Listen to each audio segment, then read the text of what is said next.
ಪೂಜ್ಯರು ಪ್ರಾತಸ್ಮರಣೀಯರು ಸದ್ಗುರುಗಳಾದಂಥ ಸದ್ಗುರು ಶ್ರೀ ಹನುಮಾನ್ ಸಾಹೇಬರ ದಿವ್ಯಚರಣೆಗಳಿಗೆ ವಂದಿಸುತ್ತಾ, ಗುರು ಮಾತಾಜಿಯವರ ದಿವ್ಯಚರಣೆಗಳಿಗೆ ವಂದಿಸುತ್ತಾ, ನೆರೆದಿರುವ ಎಲ್ಲ ಮಹಾತ್ಮರಿಗೆ ವಂದಿಸುತ್ತಾ ಇನ್ನು ಸತ್ಸಂಗ ಕಾರ್ಯಕ್ರಮವನ್ನು ಪ್ರಾರಂಭ ಮಾಡೋಣ. ವಿಷಯ ಜೀವನದಲ್ಲಿ ಸತ್ಯವಾದ ವ್ಯಾಪಾರ ಮಾಡಿ ಅನ್ನೋ ಒಂದು ವಿಷಯ. ಜೋತು ಸಾಂಚಾ ಬಾಣಿಯ ಸಾಂಚಿ ಹಾಟ್ ಲಗಾವ ಅಂದರ್ ಜಾರು ದೇಯಿಕೆ ಪೂರಾ ದೂರಿ ಬಹಾವ.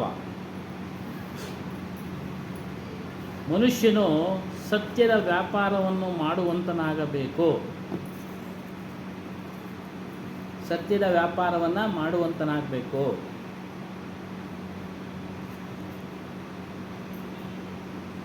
ನಾವು ಪ್ರತಿನಿತ್ಯ ಅಂಗಡಿನಲ್ಲಿ ಬೆಳಿಗ್ಗೆ ಎದ್ದ ಕೂಡಲೇ ಕಸ ಎಲ್ಲ ಗುಡಿಸಿ ಆಚೆಗೆ ಹಾಕಿ ನಂತರ ವ್ಯಾಪಾರ ಶುರು ಮಾಡ್ತಾರೆ. ಒಳ್ಳೆ ಮಾಲನ್ನು ಇಟ್ಟು ಅದಕ್ಕೆ ಬೆಲೆ ನಿಗದಿ ಮಾಡಿ ಮಾರಾಟ ಮಾಡ್ತಾರೆ. ಸುಳ್ಳಿನ ವ್ಯಾಪಾರ ಮಾಡಬೇಡಿ. ಸುಳ್ಳಿನ ವ್ಯಾಪಾರ ಮಾಡಬೇಡಿ. ನೀವು ಒಬ್ಬರಿಗೆ ಮೋಸ ಮಾಡಿದ್ರೆ ನಿಮಗೆ ಒಬ್ಬರು ಮೋಸ ಮಾಡೋರು ಇದ್ದೇ ಇರ್ತಾರೆ.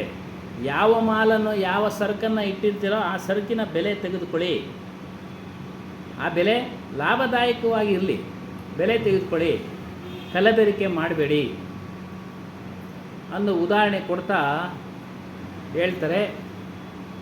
ಮತ್ತು ನಾವು ಬಂಡವಾಳ ಹಾಕಿರ್ತೀವಿ, ಅದು ಕರಗದ ಹಾಗೆ ಲಾಭದಾಯಕವಾಗಿ ವ್ಯಾಪಾರ ಮಾಡಿರಿ. ಲಾಭದಾಯಕವಾಗಿ ವ್ಯಾಪಾರ ಮಾಡಿರಿ.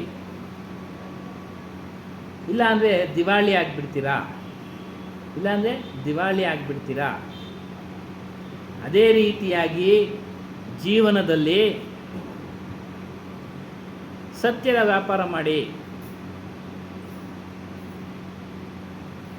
ಆಗ ನಿಮಗೆ ಪ್ರತಿದಿನ ಮಾನಸಿಕ ಪ್ರಸನ್ನತೆ, ಖುಷಿ, ಆನಂದ, ನಿರ್ಭಯತೆ ಇವೆಲ್ಲ ಹೆಚ್ಚಾಗ್ತಾ ಹೋಗುತ್ತೆ.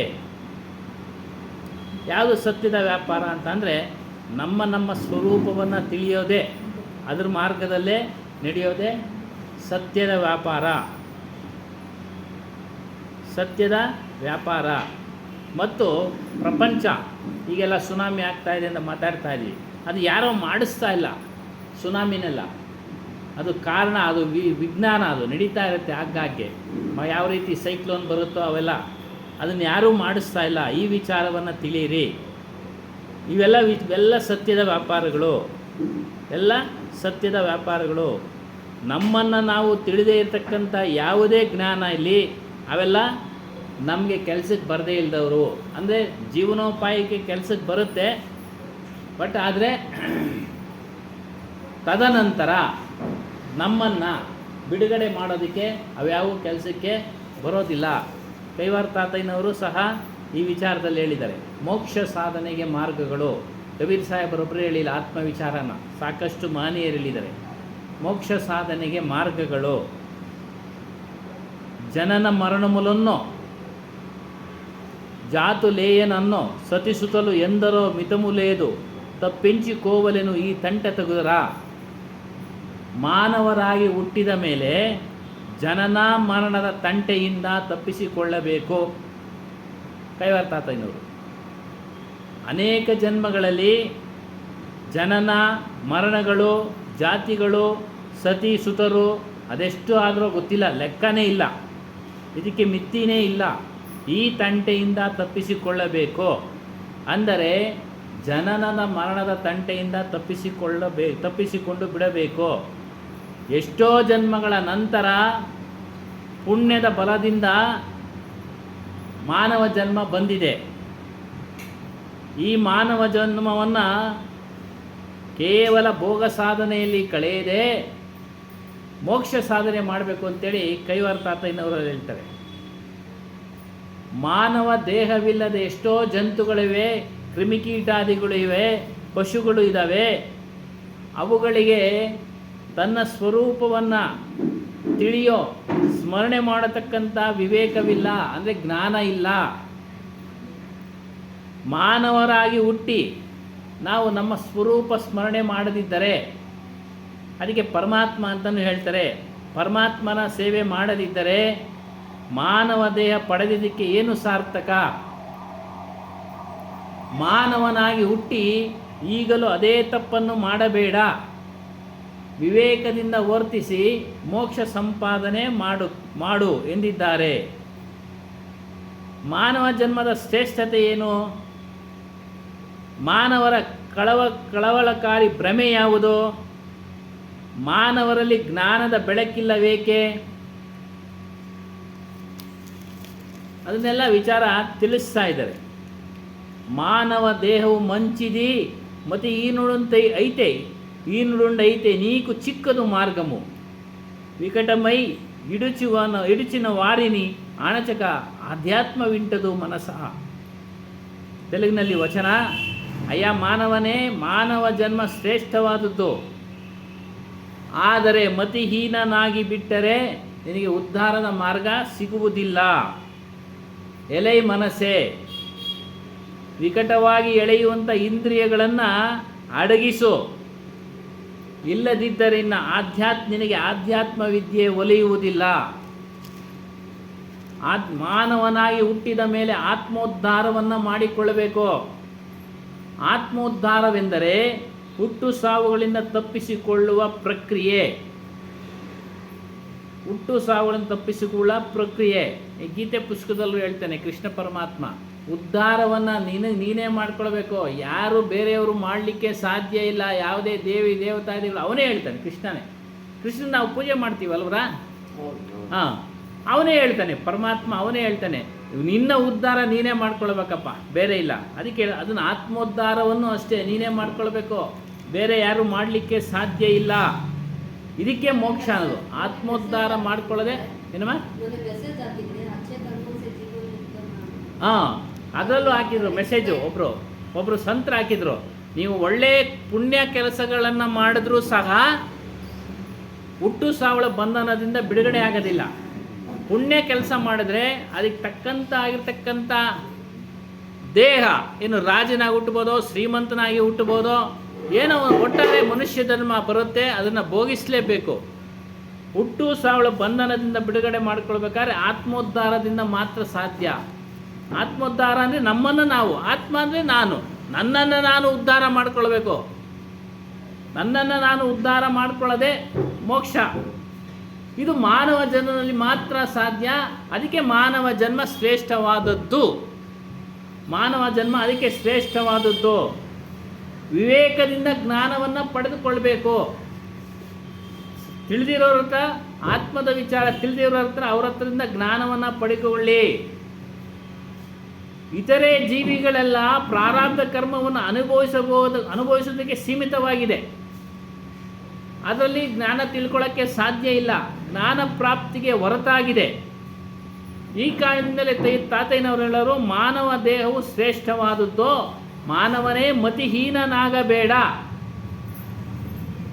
ಮಾನವನ ಮೋಕ್ಷಕ್ಕೆ ಅಡ್ಡಿಯಾಗಿರುವುದು ಮತಿಹೀನತ್ವ, ಅಂದರೆ ಬುದ್ಧಿ ಇಲ್ಲದೆ ಇರೋದು. ಮತಿ ಅಂದರೆ ಬುದ್ಧಿ ಎಲ್ರಿಗೂ ಇದೆ, ಆದರೆ ಇದನ್ನು ತಿಳಿಬೇಕು ಅನ್ನೋ ಬುದ್ಧಿ ಇರೋದಿಲ್ವಲ್ಲ, ಅದನ್ನು ಮತಿಹೀನತ್ವ ಅಂತ ಹೇಳ್ತಾರೆ. ಯಾರೋ ನನ್ನನ್ನು ನಾನು ತಿಳಿಬೇಕು ಅನ್ನೋದು ಇರೋದಿಲ್ವಲ್ಲ, ಅದು ಮತಿಹೀನತ್ವ, ಬುದ್ಧಿ ಇಲ್ಲದೆ ಇರೋದು. ಮಾಡಿ, ಎಲ್ಲ ಕೆಲಸ ಕಾರ್ಯಗಳನ್ನು ಮಾಡಿ, ಅದ್ರ ಜೊತೆಯಲ್ಲಿ ಇದನ್ನೂ ಮಾಡಿ ಅಂತ ಹೇಳೋದು. ಆಧ್ಯಾತ್ಮ ವಿದ್ಯೆ ಅಷ್ಟು ಸುಲಭವಾಗಿ ಲಭಿಸುವುದಿಲ್ಲ. ಇದಕ್ಕೆ ಪರಿಶುದ್ಧವಾದ ಮತ್ತು ದೃಢವಾದ ಮನಸ್ಸು ಬೇಕು. ದೃಢವಾದ ಮನಸ್ಸು ಬೇಕು. ಇವೆಲ್ಲ ಎಲ್ಲಿ ಸಿಗುತ್ತೆ ನಮಗೆ ಈ ವಿಚಾರಗಳೆಲ್ಲ ಅಂದರೆ ಸತ್ಸಂಗದಲ್ಲಿ ಸಿಗುತ್ತೆ. ಯಾವ ರೀತಿ ಇರಬೇಕು? ಕಳೆದ ವಾರ ಎಲ್ಲ ವಿವೇಕ ಹೇಳಿದ್ವಿ. ದಯೆಯಿಂದ ಇರಬೇಕು, ಕ್ಷಮೆಯಿಂದ ಇರಬೇಕು, ಧರ್ಮದಿಂದ ಇರಬೇಕು, ಶೀಲದಿಂದ ಇರಬೇಕು, ಇವೆಲ್ಲ ಹೇಳಿದ್ವಿ. ಅದೇ ರೀತಿಯಾಗಿ ಮನಸ್ಸು ಪರಿಶುದ್ಧ ಆಗೋದಕ್ಕೆ ಇದನ್ನೆಲ್ಲ ನಾವು ತೆಗೆದುಕೊಳ್ತಾ ಇರಬೇಕು. ಕೇಳಿದ್ದನ್ನು ಧಾರಣೆ ಮಾಡ್ಕೊಳ್ತಾ ಇರಬೇಕು. ಧಾರಣೆ ಅಂದರೆ ಗ್ರಹಿಸಿ ಅದನ್ನು ನಮ್ಮ ಜೀವನದಲ್ಲಿ ಅಳವಡಿಸಿಕೊಳ್ಳಬೇಕು. ಆಗ ಮಾತ್ರ ಸಾಧ್ಯ. శతవరశంబులు బ్రతుకిన కడుపాత్రము కొరుకు జాల కళవళ పడచును కలకాలము ఈ విధమున విపరీతంబైన విషయ ಭ್ರಾಂತುಲ ಹತುಡ. ಮಾನವನು ಪೂರ್ಣಾಯುಷ್ಯವುಳ್ಳವನಾಗಿ 100 ವರ್ಷಗಳ ಕಾಲ ಬದುಕಿದರೂ ಹೊಟ್ಟೆಪಾಡಿಗಾಗಿ ದುಡಿದು ಕಳವಳ ಪಡುತ್ತಾ ಇದ್ದಷ್ಟು ಅವಧಿಯಲ್ಲಿ ಕೊನೆಗಾಲದವರು ಹೀಗೆ ಬಗೆಯಾದ ವಿಷಯ ಭ್ರಾಂತಿಗಳಿಗೆ ಸಿಕ್ಕಿ ಬಿದ್ದು ಹತನಾಗ್ತಾ ಇದ್ದಾನೆ. ನಾಶ ಆಗ್ತಾ ಇದ್ದಾನೆ. ಆತ್ಮಜ್ಞಾನವನ್ನು ತಿಳಿತಾ ಇಲ್ಲ. ಕೇವಲ ಹೊಟ್ಟೆಪಾಡಿನ ದುಡಿಮೆನಲ್ಲೇ ತನ್ನ ಆಯುಷ್ಯನ್ನೆಲ್ಲ ಕಳೀತಾ ಇದ್ದಾನೆ.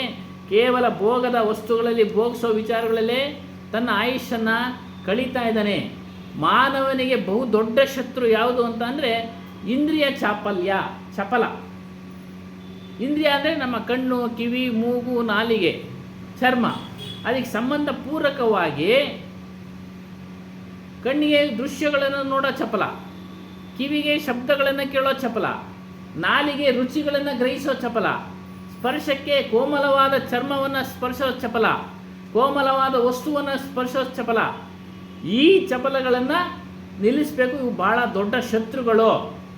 ಇಂದ್ರಿಯಗಳನ್ನು ನಿಗ್ರಹಿಸಿದ ಹೊರತು ಅಂತರಂಗದ ಜ್ಞಾನ ಬಾಗಿಲು ತೆರೆಯುವುದಿಲ್ಲ, ಜ್ಞಾನದ ಬಾಗಿಲು ತೆರೆಯುವುದಿಲ್ಲ. ಇವುಗಳನ್ನೆಲ್ಲ ನಿಗ್ರಹಿಸಿದ್ರೇ ನಮ್ಮ ಒಳಗಡೆ ಇರತಕ್ಕಂಥ ಜ್ಞಾನದ ಬಾಗಿಲು ತೆರೆಯೋದು. ಮನಸ್ಸನ್ನು ದೃಢಗೊಳಿಸಬೇಕಾದ್ರೆ ಇಂದ್ರಿಯಗಳನ್ನು ನಿಯಂತ್ರಿಸಬೇಕು. ನೋಡಿ, ಮನಸ್ಸನ್ನು ನಾವು ದೃಢಗೊಳಿಸಬೇಕಾದ್ರೆ ಇಂದ್ರಿಯಗಳನ್ನು ನಿಯಂತ್ರಿಸಬೇಕು. ಇಂದ್ರಿಯ ಚಾಪಲ್ಯವನ್ನು ಅಡಗಿಸುವುದನ್ನ ಸ್ಥಿತಿ ಏನಾಗುವುದೆಂದು ಇಲ್ಲಿ ತಿಳಿಸಿದ್ದಾರೆ.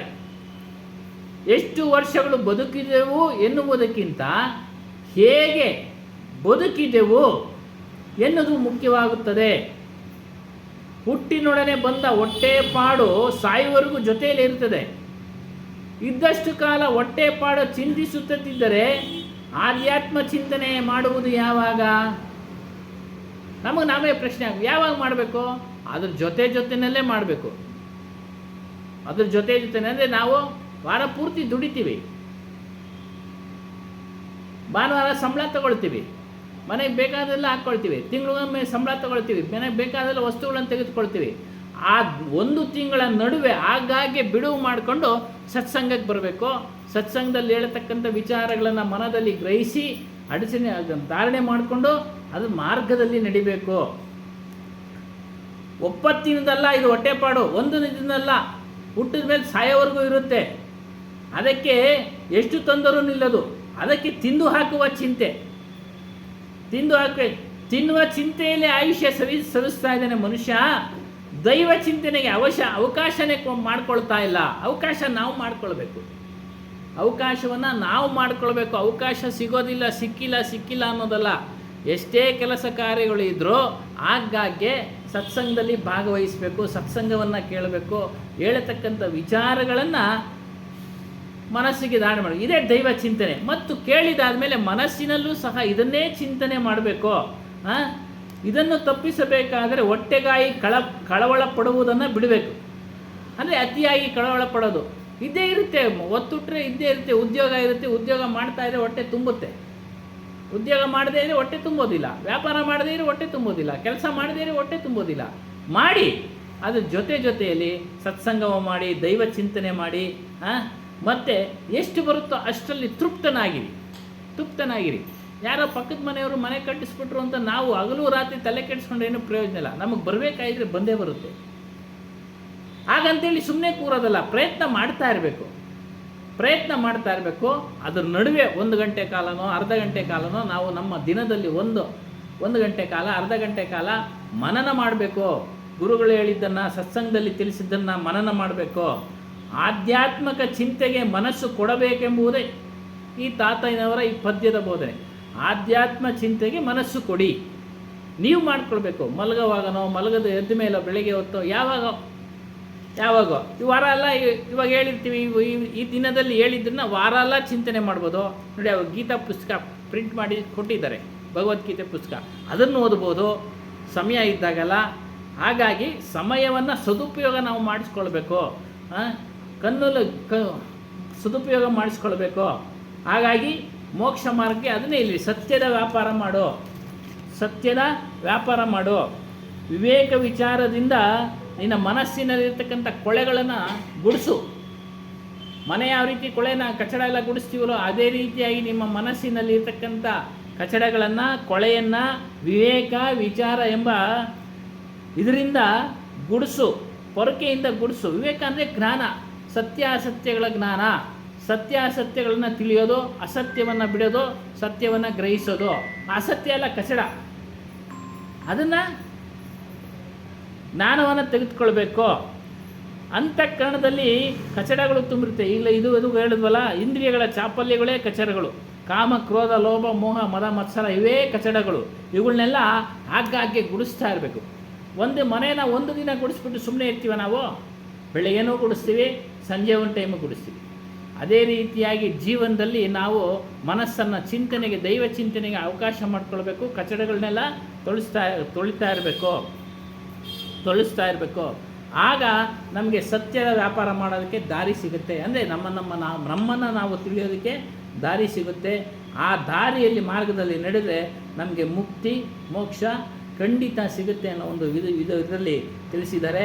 ಹಾಗಾಗಿ ಈಗ ಮುಂದುವರೆದು ಜಗನ್ನಾಥ ಸಾಹೇಬರು ನಡೆಸ್ಕೊಡ್ಬೇಕು ಅಂತೇಳಿ ನಾನು ಇವರಲ್ಲಿ ಪ್ರಾರ್ಥನೆ ಮಾಡ್ತಾ ಇದ್ದೀನಿ. ಬೋಲಿಯೇ ಶ್ರೀ ಸತ್ಯನಾಮ ಆದಿ ಕಬೀರ್ ಸಾಹೇಬ್ ಕಿ ಜೈ, ಸದ್ಗುರು ಶ್ರೀ ಹನುಮಾನ್ ಸಾಹೇಬ್ ಕಿ ಜೈ.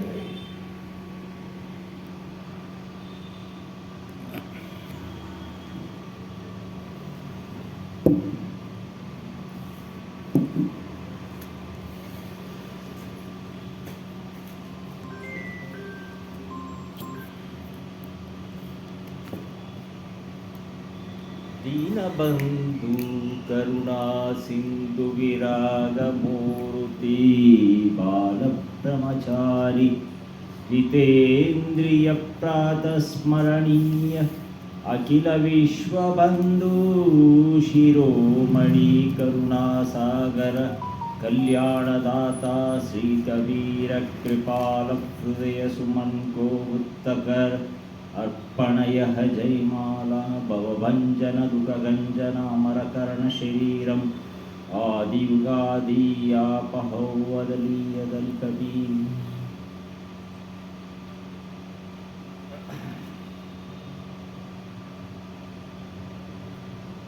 ಭಾನುವಾರ ಸಂಜೆ ನಾವೆಲ್ಲ ಬಿಡುವು ಮಾಡ್ಕೊಂಡು ಬಂದಿದ್ದೀರಾ. ಸತ್ಸಂಗಕ್ಕೆ ಬಹಳ ಸಂತೋಷ ಆಯಿತು. ಸಜ್ಜನರ ಸಂಘ ಅಂದರೆ ಸತ್ಸಂಗ ಅಂತ ಎಲ್ಲರದು ಒಂದೊಂದು ಅಭಿಪ್ರಾಯ ಇಟ್ಕೊಂಡೇ ಬಂದಿರ್ತೀರ. ಒಬ್ಬೊಬ್ಬರ ಅಭಿಪ್ರಾಯ ಏನಂತಂದರೆ ಸುಖ ಹೇಗೆ ಕಾಣೋದು ಅನ್ನೋದು ಒಂದು ಮನಸ್ಸಿನಲ್ಲಿ ಕಾಡ್ತಾ ಇರುತ್ತೆ. ದಿನನಿತ್ಯವೂ ಕಾಡೋದೊಂದೇ, ಸುಖ ನಮಗೆ ಎಲ್ಲಿಂದ ಸಿಗುತ್ತೆ, ಯಾವ ರೀತಿ ಸಿಗುತ್ತೆ ಅನ್ನೋದೇ ಒಂದು ಬಾಧೆ ನಮಗೆ. ಆದ್ದರಿಂದ ಕಬೀರ್ ಸಾಹೇಬ್ರು ಹೇಳ್ತಾರೆ, ಚಾಹ ಗಹಿ ಚಿಂತಾ ಮಿಟಿ, ಚಾಹ ಗಹಿ ಚಿಂತಾ ಮಿಟಿ ಮನುವಾ ಬೇಪರ್ವಾಹ, ಜಿನ್ಕೋ ಕುಚ್ ನಹಿ ಚಾಹಿಯೇ ವೇ ಶಹನ್ಶಾ. ಅಂದರೆ ಆಸೆ ಅಂತಕ್ಕಂಥದ್ದು ಇಟ್ಕೊಂಡಿಲ್ಲ ಅಂತ ಇಟ್ಕೊಳ್ಳಿ ನಾವು. ನಮಗೆ ಚಿಂತೆ ಎಲ್ಲಿಂದ ಬರುತ್ತೆ? ಚಿಂತೆಗೆ ಆಸ್ಪದನೇ ಇಲ್ಲ. ಆಸೆ ಇಟ್ಕೊಂಡಿದ್ದೀನಿ, ಚಿಂತೆ ಕಾಡುತ್ತೆ. ಯಾವುದೋ ಕಾರ್ಯಕ್ರಮ ಮಾಡಬೇಕು ಅಥವಾ ಯಾವುದೋ ಒಂದು ಮನೆ ಕಟ್ಟಬೇಕು, ಅವಾಗ ಒಂದು ಆಸೆ ಬಂತು. ಆಸೆ ಬಂದ ಮೇಲೆ ಚಿಂತೆ ಜೊತೆಯಲ್ಲಿ ಅವಾಗ ದುಃಖ ತಾನೇ ಇದೆ, ಸುಖ ಇಲ್ಲಿಂದ ಸಿಗುತ್ತೆ ನಮ್ಮ ಮನಸ್ಸಿಗೆ. ಅದಕ್ಕೆ ಮನುವ ಬೇಪರ್ವ, ಏ ಮನುಷ್ಯ ಇಷ್ಟೇ ನಿಂದು ಬಿಟ್ಬಿಡು, ಚಿಂತೆ ಬಿಟ್ಟು ಆಸೆ ಬಿಟ್ಬಿಡು. ಆಸೆ ಬಿಟ್ಬಿಟ್ರೆ ಚಿಂತೆ ಇರಲ್ಲ. ನೀನೇ ಶಹನ್ಶಾ ಅಂದರೆ ಯಾರು?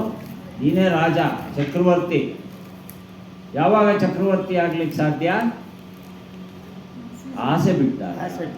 ಅದರಿಂದ ಬುದ್ಧ ಕೂಡ ಹೇಳಿದ್ದಾನೆ. ಬುದ್ಧ ಏನೇನೋ ಕಂಡಿಡ್ಕೊಂಡು ಎಷ್ಟೆಷ್ಟೋ ಸಾಧು ಸಂತರು ಎಲ್ಲ ಗುರುಗಳ ಹತ್ರ ಎಲ್ಲ ಹೋಗಿ ಮಾಡಿ ಹುಡ್ಕಾಡ್ಬಿಟ್ಟ. ಕೊನೆಗೆ ಏನಿದು ದುಃಖದಿಂದ ಕೂಡಿದೆ ಈ ಪ್ರಪಂಚ ಅಂತ ಹೇಳ್ತಾರೆ. ದುಃಖದಿಂದ ಕೂಡಿದೆ ಈ ಪ್ರಪಂಚ, ಏನು ಮಾಡಲಿ? ಪ್ರಪಂಚ ದುಃಖದಿಂದ ಯಾಕೆ ಕೂಡಿದೆ, ಏನು ಕಾರಣ ಇದಕ್ಕೆ ಅಂತ ಹುಡುಕೊಂಡು ಓದ ಎಲ್ಲ ಹುಡುಕ ಮೇಲೆ ಕೊನೆಯಲ್ಲ ಆತನಿಗೆ ಗೊತ್ತಾಯ್ತಂತೆ, ಆಸೆಯೇ ದುಃಖಕ್ಕೆ ಮೂಲ. ಯಾವುದು ಮೂಲ ಆಯಿತು? ಆಸೆ ಪಟ್ಟಿದ್ದಕ್ಕೆ ದುಃಖ ಬಂತು. ಪ್ರಪಂಚದಲ್ಲಿ ಬೇರೆ ಏನು ಇದು ಮಾಡೋದು ಬೇಡ, ಆಸೆಯೇ ದುಃಖಕ್ಕೆ ಮೂಲ. ಆಸೆ ಪಡಬೇಡ ಅಂತ ಯಾರೂ ಹೇಳಲಿಲ್ಲ. ಆಸೆ ಪಟ್ಟರೆ ದುಃಖ ಬರುತ್ತೆ. ಎಷ್ಟೋ ಜನ ಕೋಟ್ಯಾಂತರ ರೂಪಾಯಿ ಸಂಪಾದನೆ ಮಾಡಿಬಿಟ್ಟಿರ್ತಾರೆ. ನಮ್ಗೇನು ಅನ್ಸುತ್ತಮ್ಮ, ಶ್ರೀಮಂತರು ಬೇಕಾದಷ್ಟು ಕೋಟ್ಯಾಧೀಶ್ವರರು, ಕಾಸಿದೆ, ಬಂಗ್ಲೆ ಇದೆ, ಕಾರಿದೆ, ಗಾಡಿ ಇದೆ, ಅವ್ರಿಗೆ ಚಿಂತೆ ಇಲ್ವಾ? ಅತಿಯಾದ ಹೆಚ್ಚಿನ ಚಿಂತೆ ಅವ್ರಿಗೆ ಇದೆ. ಯಾಕೆ?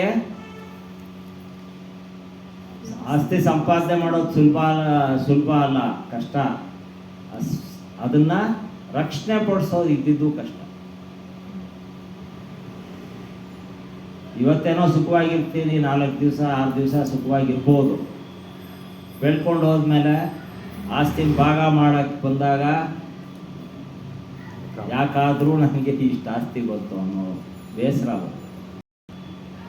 ಅದರಿಂದ ಕಬೀರ್ ಸಾಹೇಬ್ ಹಾಗೆ ಈ ಚಿಂತಾ ಮಿಟಿ ಮನುವಾ ಬೇಪರ್ವಾ ಜಿನ್ಕೋ ಕುಚ್ नहीं चाहिए वो शहनशाह. ಯಾರಿಗೇನೂ ಬೇಕಿಲ್ವೋ ಅವನೇ ಚಕ್ರವರ್ತಿ. ಕೂಲಿ ಕೆಲಸ ಮಾಡ್ಕೊಂಡು ಬರ್ತಾನೆ ಅಂತ ಇಟ್ಕೊಳ್ಳಿ, ಮಾರ್ಕೆಟಲ್ಲೇ ಕೂಲಿ ಕೆಲಸ ಮಾಡ್ಕೊಂಡು ಬರ್ತಾನೋ ಏನೋ ಮಾಡ್ತಾನೆ, ದಿನಕ್ಕೆ ಇಷ್ಟು ಸಂಪಾದನೆ ಮಾಡಿದ್ದೀನಿ ಅಂತೇಳಿ ಸುಸ್ತಾಗಿ ಹೋಗ್ಬಿಟ್ಟಿರುತ್ತೆ, ಹೋಗಿ ಮನೇಲಿ ಮಲ್ಕೊತಾನೆ, ನೆಮ್ಮದಿಯಾಗಿ ಹೇಳ್ತಾನೆ. ಬೆಳಿಗ್ಗೆ ಕೋಟ್ಯಾಂತರ ರೂಪಾಯಿ ಸಂಪಾದನೆ ಮಾಡಿರ್ತಕ್ಕಂಥವರು ಚಿಂತೆಯಲ್ಲಿರ್ತಾರೆ. ನಾಳೆ ಏನೋ ನಾಳಿದ್ದೇನೋ ಅವನಿಗೆ ಜ್ಞಾಪಸಕ್ಕೆ ಒಬ್ರು ಸೆಕ್ರೆಟರಿನ ಇಟ್ಕೊಂಡಿರ್ತಾರೆ, ಬರ್ಕೊಳ್ತಾರೆ, ಎಲ್ಲ ಡೈರಿನಲ್ಲಿ ಬರ್ಕೊಳ್ತಾರೆ. ನಾಳಿನ ಕಾರ್ಯಕ್ರಮಗಳು ಏನೇನು ಮಾಡಬೇಕು, ಏನೇನು ಇರಬೇಕು ಅಂತ. ಯಾಕೆ ಬರೀತಾರೆ ಅಂತಂದರೆ ಜ್ಞಾಪಕ ಮರ್ತೋಗ್ಬಿಟ್ರೆ ಕಷ್ಟ. ಅವರು ಮರು ಬಂದರೆ ಕೋಟ್ಯಾಂತರ ರೂಪಾಯಿ ನಷ್ಟಗಳಾಗುವಂಥದ್ದು. ಅದರಿಂದ ಮರು ಇಡಬಾರ್ದು ಅಂದ್ಬಿಟ್ಟು ಸೆಕ್ರೆಟರಿ ಇಟ್ಕೊಂಡಿರ್ತಾರೆ. ಇಂಥ ಮೀಟಿಂಗ್ ಅಂತ ಒಂದೊಂದೇ ಮೀಟಿಂಗ್ಗಳು ಅಟೆಂಡ್ ಮಾಡಿ ರಾತ್ರಿ ಎಷ್ಟೊತ್ತು 11 ಗಂಟೆಗೋ 12 ಗಂಟೆಗೋ ಬರ್ತಾರೆ. ಇಲ್ಲೋ ಮೀಟಿಂಗ್ ಮುಗಿಸ್ಕೊಂಡು ಮನೇಲಿ ಮಗ ಮಲಗಿರ್ತಾನೆ, ಹೆಂಡ್ತಿ ಮಲಗಿರ್ತಾಳೆ, ಬಾಗಿಲು ತಕ್ಕೊಂಡು ಇವನು ಹೋಗಿ ಮಲ್ಕೋಬೇಕು. ಏನು ಸುಖ ಕಂಡಿದ್ದು? ಅದರಿಂದ ಯಾವ ಶಹನ್ಶಾಹ ಅದು ಭಿಕ್ಷುಕ ಅಂತಲೇ ಇಟ್ಕೊಳ್ಳಿ. ಅವನು ಭಿಕ್ಷೆ ಬೇಡ್ಕೊಂಡೆ ಅವತ್ತೇನೋ ಸಂಪಾದನೆ ಮಾಡ್ಕೊಂಡು ಏನೋ ತಿನ್ಕೊಂಡು ಹೋಗಿ ಎಲ್ಲೋ ಒಂದು ಚಪ್ಪಗೆ ಮಲ್ಕೊಂಡ್ಬಿಡ್ತಾನೆ. ಏನೋ ಚಿಂತೆ ಇದೆಯಾ ಅವನಿಗೆ? ನಾಳಿನ ಚಿಂತೆ ಏನಿಲ್ಲ. ನಾಳೆ ಯಾವ ಏರಿಯಾಗೆ ಹೋಗ್ಬೇಕಷ್ಟೇ ಚಿಂತೆ ಅವನಿಗೆ. ಇವತ್ತೇನೋ ಈ ಏರಿಯಾದಲ್ಲಿ ಮುಗಿಸ್ಕೊಂಡ್ಬಿಟ್ಟಿದ್ರೆ ನಾಳೆ ಯಾವ ಏರಿಯಾಗೆ ಹೋದರೆ ಸಿಗುತ್ತೆ ಅಷ್ಟೇ ಅವನ ಚಿಂತೆ. ಬೇರೆ ಚಿಂತೆ ಇರಲ್ಲ ಅವನಿಗೆ. ಕೋಟ್ಯಾಧೀಶ್ವರರು, ಕೋಟ್ಯಾಂತರ ರೂಪಾಯಿ ಸಂಪಾದನೆ ಮಾಡೋರಿಗೆ ಬಹಳಷ್ಟು ಚಿಂತೆ ಅಲ್ವಾ? ಅದರಿಂದ ಬಹಳ ಸುಂದರವಾಗಿರುತ್ತೆ ಕಬೀರ್ ಸಾಹೇಬರು ದೋಹೆಗಳು. ಒಂದೊಂದು ಅರ್ಥ ಹೇಳ್ತಾ ಹೋದರೆ ಅದಕ್ಕೆ ಸಮಯ ಬಹಳಷ್ಟು ಹಿಡಿಸುತ್ತೆ.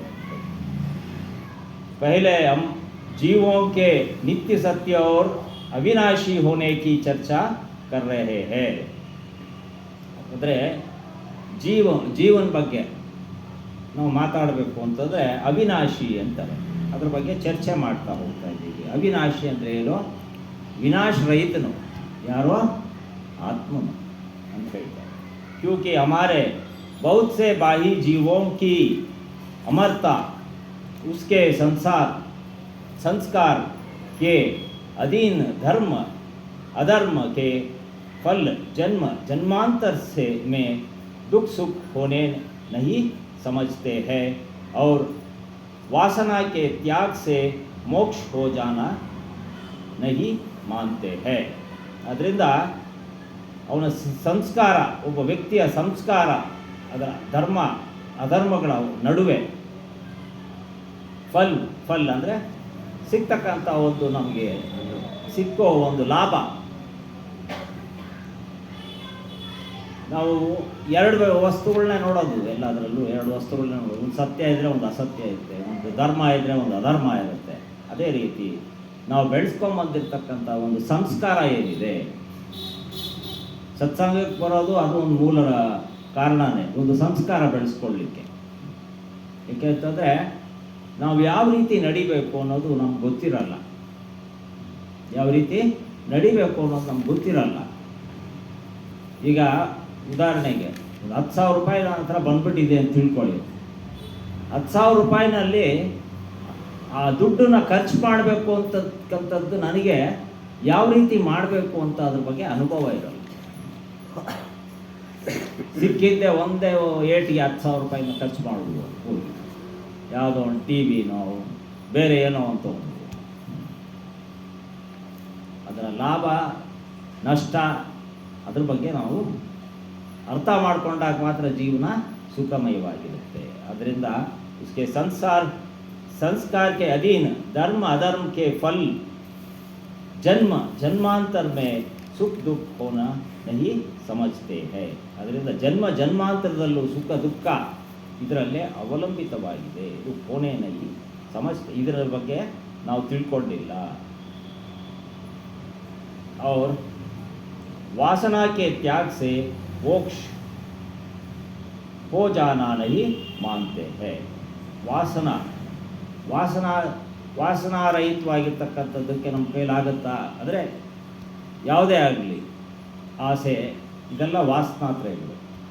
ಇದರಿಂದ ಇದನ್ನು ತ್ಯಾಗ ಮಾಡದೆ ನಮಗೆ ಮೋಕ್ಷ ಹೆಂಗೆ ಸಿಗಬೇಕು? ಸಿಗುತ್ತಾ? ಸಿಗೋದಿಲ್ಲ. ಮೋಕ್ಷ ಕೋ ಜಾನಾ ಹಿ ಮಾನ್ತೆ ಹೈ. यह ही ना समझी हम लोगों के जन्म मरण का बीज रूप दुराशा पुष्ट करने में कठोरता, निर्दयता, हिंसा जहाँ तक पाप कर्म है सो सब कारण रूप है. ಅಂದರೆ ಇದಕ್ಕೆಲ್ಲ ಕಾರಣ लोगों में जन्म मरण का बीज रूप दुराशा. ಇದರ ಬಗ್ಗೆ ನಮಗೆ ತಿಳುವಳಿಕೆನೇ ಇಲ್ಲ. ನಾ ಸಮಾಜ ಅಂದರೆ ತಿಳುವಳಿಕೆನೇ ಇಲ್ಲ. ಯಾವುದ್ರ ಬಗ್ಗೆ ತಿಳುವಳಿಕೆ ಇಲ್ಲ? लोगों के जन्म मरण का बीज रूप दुराशा पुष्ट करने में कठोरता ಅಂದರೆ ದುರಾಸೆ, ಆಸೆ ಅಂತ ಹೇಳಿದ್ವಲ್ಲ ಅದಕ್ಕೆ ದುರಾಸೆ ಮನುಷ್ಯನಿಗೆ. ಈ ಕಠೋರತೆಯಲ್ಲಿ ನಮಗೇನಾಗ್ತಾ ಇದೆ? ನಾವು ಏನು ಅರ್ಥ ಮಾಡ್ಕೊಳ್ಳೋಕ್ಕೆ ಬಿಡ್ತಾ ಇಲ್ಲ, ಅದು ಕಟ್ಟಾಕ್ಬಿಟ್ಟಿದೆ. ನಿರ್ದಯತಾ, ಹಿಂಸಾ ಜहाँ तक ಪಾಪ ಕರ್ಮ ಹೇ. ಹಿಂಸೆ, ಪಾಪ, ಕರ್ಮ ಇದೆಲ್ಲ ನೋಡ್ತಾನೆ ಇರ್ತೀವಿ. ದಿನನಿತ್ಯ ಟಿ ವಿ ಹಾಕಿ ದಕ್ಷಿಣ ಕನ್ನಡ ಜಿಲ್ಲೆ ಒಬ್ಬ ಹಿಂದೂ ಮುಸಲ್ಮಾನ್ ಹೊಡೆದು ಸಾಯಿಸ್ದ, ಒಬ್ಬ ಮುಸಲ್ಮಾನ ಹಿಂದೂ ಹೊಡೆದು ಸಾಯಿಸ್ದ, ಇನ್ನೊಂದು ಕಡೆ ಬೇರೆ ರೀತಿಯಾದ ವಿಚಾರಗಳು. ಯಾತಕ್ಕಿದೆಲ್ಲ ಇದೆ? ಜಾತಿ ದ್ವೇಷಗಳು ಯಾಕೆ ಬರ್ತಾ ಇದೆ? ನಾ ಸಮಾಜ. ಯಾವುದ್ರ ಬಗ್ಗೆ ತಿಳುವಳಿಕೆ ಇಲ್ಲ ನಮಗೆ? ಪ್ರಪಂಚದ ಬಗ್ಗೆ ತಿಳುವಳಿಕೆ ಇಲ್ಲ. ಮೊದಲು ನಾನು ಯಾರು ಅಂತ ಒಂದು ತಿಳುವಳಿಕೆಗೆ ಅರ್ಥ ಮಾಡ್ಕೊಳ್ಳೋಕ್ಕೆ, ನಾನು ಯಾರು ಅನ್ನೋದು ಸ್ವಸ್ವರೂಪ ಅಂತ ಕಂಡಿಡ್ಕೊಳ್ಳೋಕ್ಕೆ ನಾನು ಯಾವುದು ಸತ್ಸಂಗಕ್ಕೆ ಹೋಗಲಿಲ್ಲ. ಸತ್ಸಂಗಕ್ಕೆ ಹೋಗಿದ್ದಿದ್ರೆ ನಾನು ಯಾರು ಅಂತ ಅಟ್ಲೀಸ್ಟ್ ಒಂದು ಸ್ವಲ್ಪನಾದರೂ ನಮಗೆ ಜ್ಞಾನ ಆ ಕಡೆ ಎಳೀತಾ ಇತ್ತು. ಎಳೆದಿಲ್ಲ. ಕಷ್ಟಪಟ್ಟು ತಿಳ್ಕೊಳ್ಳೋಣ ಅನ್ನೋಕ್ಕೆ ಆ ಒಂದು ಕಾರಣ ಈ ಒಂದು ಕಾರಣ ಇದ್ದೇ ಇರುತ್ತೆ. ಏನು ಕಾರಣಗಳು? ಹಲವಾರು ಕಾರಣಗಳಿರುತ್ತೆ ಅದಕ್ಕೆ. ಒಂದು ಮದುವೆ ಮುಂಜಿಗೆ ಹೋಗಬೇಕು, ಯಾರೋ ಕರೆದಿರ್ತಾರೆ, ಮನೆ ಗೃಹ ಪ್ರವೇಶಗಳಿರುತ್ತವೆ, ಕಾರ್ಯಕ್ರಮಗಳಿರುತ್ತವೆ, ಎಲ್ಲ ಇರುತ್ತವೆ. ಆದರೆ ಈ ಒಂದು ಪ್ರಪಂಚದ ದೃಶ್ಯಾವಳಿಗಳನ್ನ ನೋಡೋಕ್ಕೆ ಕಣ್ಣು, ಮನಸ್ಸು, ಶಬ್ದ, ಪಂಚ ವಿಷಯ ಅಂತ ಹೇಳ್ತೀವಲ್ಲ, ಶಬ್ದ, ರೂಪ, ರಸ, ಗಂಧ, ಇವೆಲ್ಲ ಸ್ಪರ್ಶ, ಇದೆಲ್ಲ ಇಟ್ಕೊಂಡ್ರೆ ಇದೆಲ್ಲ ಪ್ರಾಪಂಚಿಕವಾಗಿ ನಮಗೆ ಸೆಳೆತಕ್ಕೆ ಮ್ಯಾಗ್ನೆಟ್ ಇಟ್ಟರೆ ಹೆಂಗೆ ಹೇಳ್ಕೊಂಡ್ಬಿಡುತ್ತೆ ನೋಡಿ ಕಬ್ಬಡನ, ಆ ರೀತಿ ನಾವು ಅದಕ್ಕೆ ಸಿಕ್ಕಾಕ್ಕೊಳ್ತಾ ಇದ್ದೀವಿ. ಆದ್ದರಿಂದ ಇದರಿಂದ ಮೋಕ್ಷ ಸಿಗಬೇಕು ಅಂದರೆ ಹೆಂಗೆ ಸಿಗುತ್ತೆ ನಮಗೆ? ಮೋಕ್ಷದ ಫಾರ್ಮುಲಾ ಏನಪ್ಪ ಅಂತಂದರೆ, ಅಲ್ಲ, ಮೋಕ್ಷದ ಒಂದು ಫಾರ್ಮುಲಾ, ಒಂದು ಡೆಫಿನೇಷನ್ ಏನಪ್ಪ ಅಂತಂದರೆ, ಮನಸ್ಸು ನಿರ್ಮಲವಾಗಿರ್ತಕ್ಕಂಥದ್ದು. ದುಃಖನೂ ಇಲ್ಲ, ಸುಖನೂ ಇಲ್ಲ. ಸುಖ ಬೇಕು ಅಂತ ಸುಖಾನ್ ಕಂಡಾಗ ದುಃಖ ಇದ್ದೇ ಇದೆ ಜೊತೆಯಲ್ಲಿ. ಸುಖ ಬೇಕು ಅಂದ್ಕೊಂಡವ್ರಿಗೆ ದುಃಖ ಜೊತೆನಲ್ಲೇ, ದುಃಖ ಮಿಶ್ರಿತವಾದ ಸುಖನ ಅನುಭವಿಸ್ತಾ ಇದ್ದೀವಿ. ನಿಜವಾದ ಸುಖ ಯಾವುದು ಅಂತಂದರೆ ಪರಮಾತ್ಮನಲ್ಲಿ, ಅಂದರೆ ಗುರುವಿನಲ್ಲಿ ಐಕ್ಯವಾಗ್ತಕ್ಕಂಥ ಸುಖ. ಅಲ್ಲಿ ಆಸೆನೂ ಇಲ್ಲ, ದುಃಖನೂ ಇಲ್ಲ, ಸುಖನೂ ಇಲ್ಲ, ಒಂದು ಐಕ್ಯವಾಗಿರ್ತಕ್ಕಂಥದ್ದು, ಅಲ್ಲೇನೂ ಇಲ್ಲ. ಆದ್ದರಿಂದಲೇ ಈ ಒಂದು ವಿಚಾರ ತಿಳಿಸ್ಲಿಕ್ಕೇ ದೇವಸ್ಥಾನಗಳನ್ನು ಮಾಡಿದ್ರು. ಆದರೆ ವಿಚಾರ ಬೇರೆ ರೀತಿಯಲ್ಲಿ ನಮಗೆ ಮನದಟ್ಟು ಮಾಡ್ತಾ ಹೋಗೋದು. ಮಾನವ ರೂಪ ಕೊಟ್ಬಿಟ್ಟು ದೇವ್ರನ್ನ ನಾವು ನಿಲ್ಲಿಸ್ಬಿಟ್ಟಿದ್ದೀವಿ ದೇವಸ್ಥಾನದಲ್ಲಿ. ಶಕ್ತಿ ರೂಪ ಕೊಟ್ಬಿಟ್ಟು ಮಾತೆ ಅಂತ ಹೇಳಿ ನಿಲ್ಲಿಸ್ಬಿಟ್ಟಿದ್ದೀವಿ. ಯಾವ ಆಕಾರ ಕೊಟ್ಟರೆ, ಬೇರೆ ಏನಾದ್ರು ಆಕಾರ ಕೊಟ್ಟರೆ ದೇವರುಗಳಿಗೆ ಇಲ್ಲ. ಕಲ್ಲಿಗೆ ನಮ್ಮ ಆಕಾರನೇ ಕೊಟ್ವಿ, ಆದರೆ 2 ಕೈ ಎಕ್ಸ್ಟ್ರಾ ಇಟ್ವಿ. ನಮಗೂ ಅವ್ರಿಗೂ ಒಂದು ಸ್ವಲ್ಪ ವ್ಯತ್ಯಾಸ ಕಾಣಲಿ ಅಂತ 2 ಕೈ ಎಕ್ಸ್ಟ್ರಾ ಇಟ್ವಿ ಅಲ್ವಾ? ಯಾಕೆ ಅಂತಂದರೆ ನಮ್ಮಲ್ಲಿ 4 ಕೈ ಬಲ ಬರಲಿ ಅನ್ನೋ ಒಂದು ಸಂಕೇತವಾಗಿ ಅದನ್ನು ಇಟ್ಟರು. ಅಂದರೆ 2 ಕೈಯಲ್ಲೇ ನಾವು ಕೆಲಸ ಮಾಡೋಕ್ಕೆ ಹಿಂದೆ ಮುಂದೆ ನೋಡ್ತಾ ಇರ್ತೀವಿ. 4 ಕೈ ಬಲ ಕೊಟ್ಬಿಟ್ರೆ ನಾವು ಏನೇನೋ ಮಾಡ್ಬೋದು, ಸಾಧನೆ ಮಾಡ್ಬೋದು ಅನ್ನೋದು. ಆ ಕಲ್ಲಿಗೆ ದುಃಖ ಇದೆಯಾ, ಸುಖ ಇದೆಯಾ, ನೋವಿದೆಯಾ? ಪಕ್ಕದಲ್ಲಿ ಪಾರ್ವತಿ ನಿಲ್ಲಿಸಿರ್ತೀರ, ಶಿವ ಪಾರ್ವತಿ ಇಟ್ಟರು ಕೂಡ ಶಿವ ಪಾರ್ವತಿ ಹತ್ರ ಮಾತಾಡಲ್ಲ. ಜಗಳ ಬಂತ, ನಾರಾಯಣ ಲಕ್ಷ್ಮಿ ಇಟ್ಟಿರ್ತೀರ ಒಂದು ದೇವಸ್ಥಾನದಲ್ಲಿ. ಹಾಂ, 2 ಹೆಂಡ್ತಿಯವ್ರು ನಿಲ್ಸಿದ್ರು ಜಗಳ ಇಲ್ಲ, ಅಲ್ಲಿ ಕಾಣಿಸುತ್ತಾ? ಅದೇ ಅದನ್ನು ನಮಗೆ ಪುರೋಹಿತರು ತಿಳಿಸ್ಲಿಲ್ಲ. ಕಲ್ಯಾಣೋತ್ಸವ ಅಂತ ಮಾಡಿಸ್ತೀರಾ, ತಾಳಿ ಕಟ್ಟೋದು ಯಾರು? ಕಟ್ತಾರಾ? ಅವರೇ ಕಟ್ತಾರೆ. ನಿಮ್ಮ ಪರ ಅಂತಂದ್ರೆ ಏನು, ವಿರೋಧ ಅಂತಂದ್ರೆ ಅದೇ ಕೆಲಸನ ಇನ್ನೊಬ್ಬನ ಕೈ ಇಲ್ಲ ಅಂತ ಹೇಳ್ಬಿಟ್ಟು ನಾನು ಹೋಗಿ ಯಾರಿಗಾರು ಕಟ್ಟಕ್ಕೆ ಹೋದ್ರೆ ಬಿಡ್ತಾರ ಜನ? ನನ್ನ ಬಿಡ್ತಾರ? ಹೊಡೆದಾಕ್ಬಿಡ್ತಾರೆ. ಹೊಡಿತಾರ ಇಲ್ವೋ? ನಾವು ಆ ಥರ ಕೆಲಸಗಳು ಮಾಡಕ್ಕೆ ಬಿಡ್ತಾರ? ಅಲ್ಲಿ ಅವ್ನಿಗೆ ಯಾರಿಗೋ ಪಾಪ ಕೈ ಇಲ್ಲ ಅಂತಂದ್ರು ಯಾರೋ ಹೆಣ್ಮಗು ಬರುತ್ತೆ ಕಟ್ಟುತ್ತೆ. ಆ ರೀತಿಯಾಗಿ ನಾವು ಆಲೋಚನೆ ಮಾಡ್ತಾ ಇದ್ದೀವ? ಎಲ್ಲ ಭ್ರಮೆನಲ್ಲೇ ನಿಮಗೆ ತೇಲಿಸ್ತಾ ಇದ್ದಾರೆ. ಕಬೀರ್ ಸಾಹೇಬರು ಹೇಳೋದು ಅದೇ, ಇವಾಗ ಹೇಳಿದ್ರು ಸತ್ಯದ ವ್ಯಾಪಾರ ಯಾರು ಮಾಡಿದ್ರೆ ಲಾಭ ಸಿಗುತ್ತಾ? ನೀವೋಗಿ ತುಂಬಿಸ್ತೀರ ಉಂಡಿನ. ಅದಕ್ಕೆ ಏನೇನೋ ಒಂದು ಹೆಸರುಗಳು ಹೇಳಿ ಆ ಹೋಮ ಈ ಹೋಮ ಇದನ್ನೆಲ್ಲ ನಾವು ಮಾಡಿಸ್ತಾ ಇರ್ತೀವಿ, ಬನ್ನಿ ಅಂತ.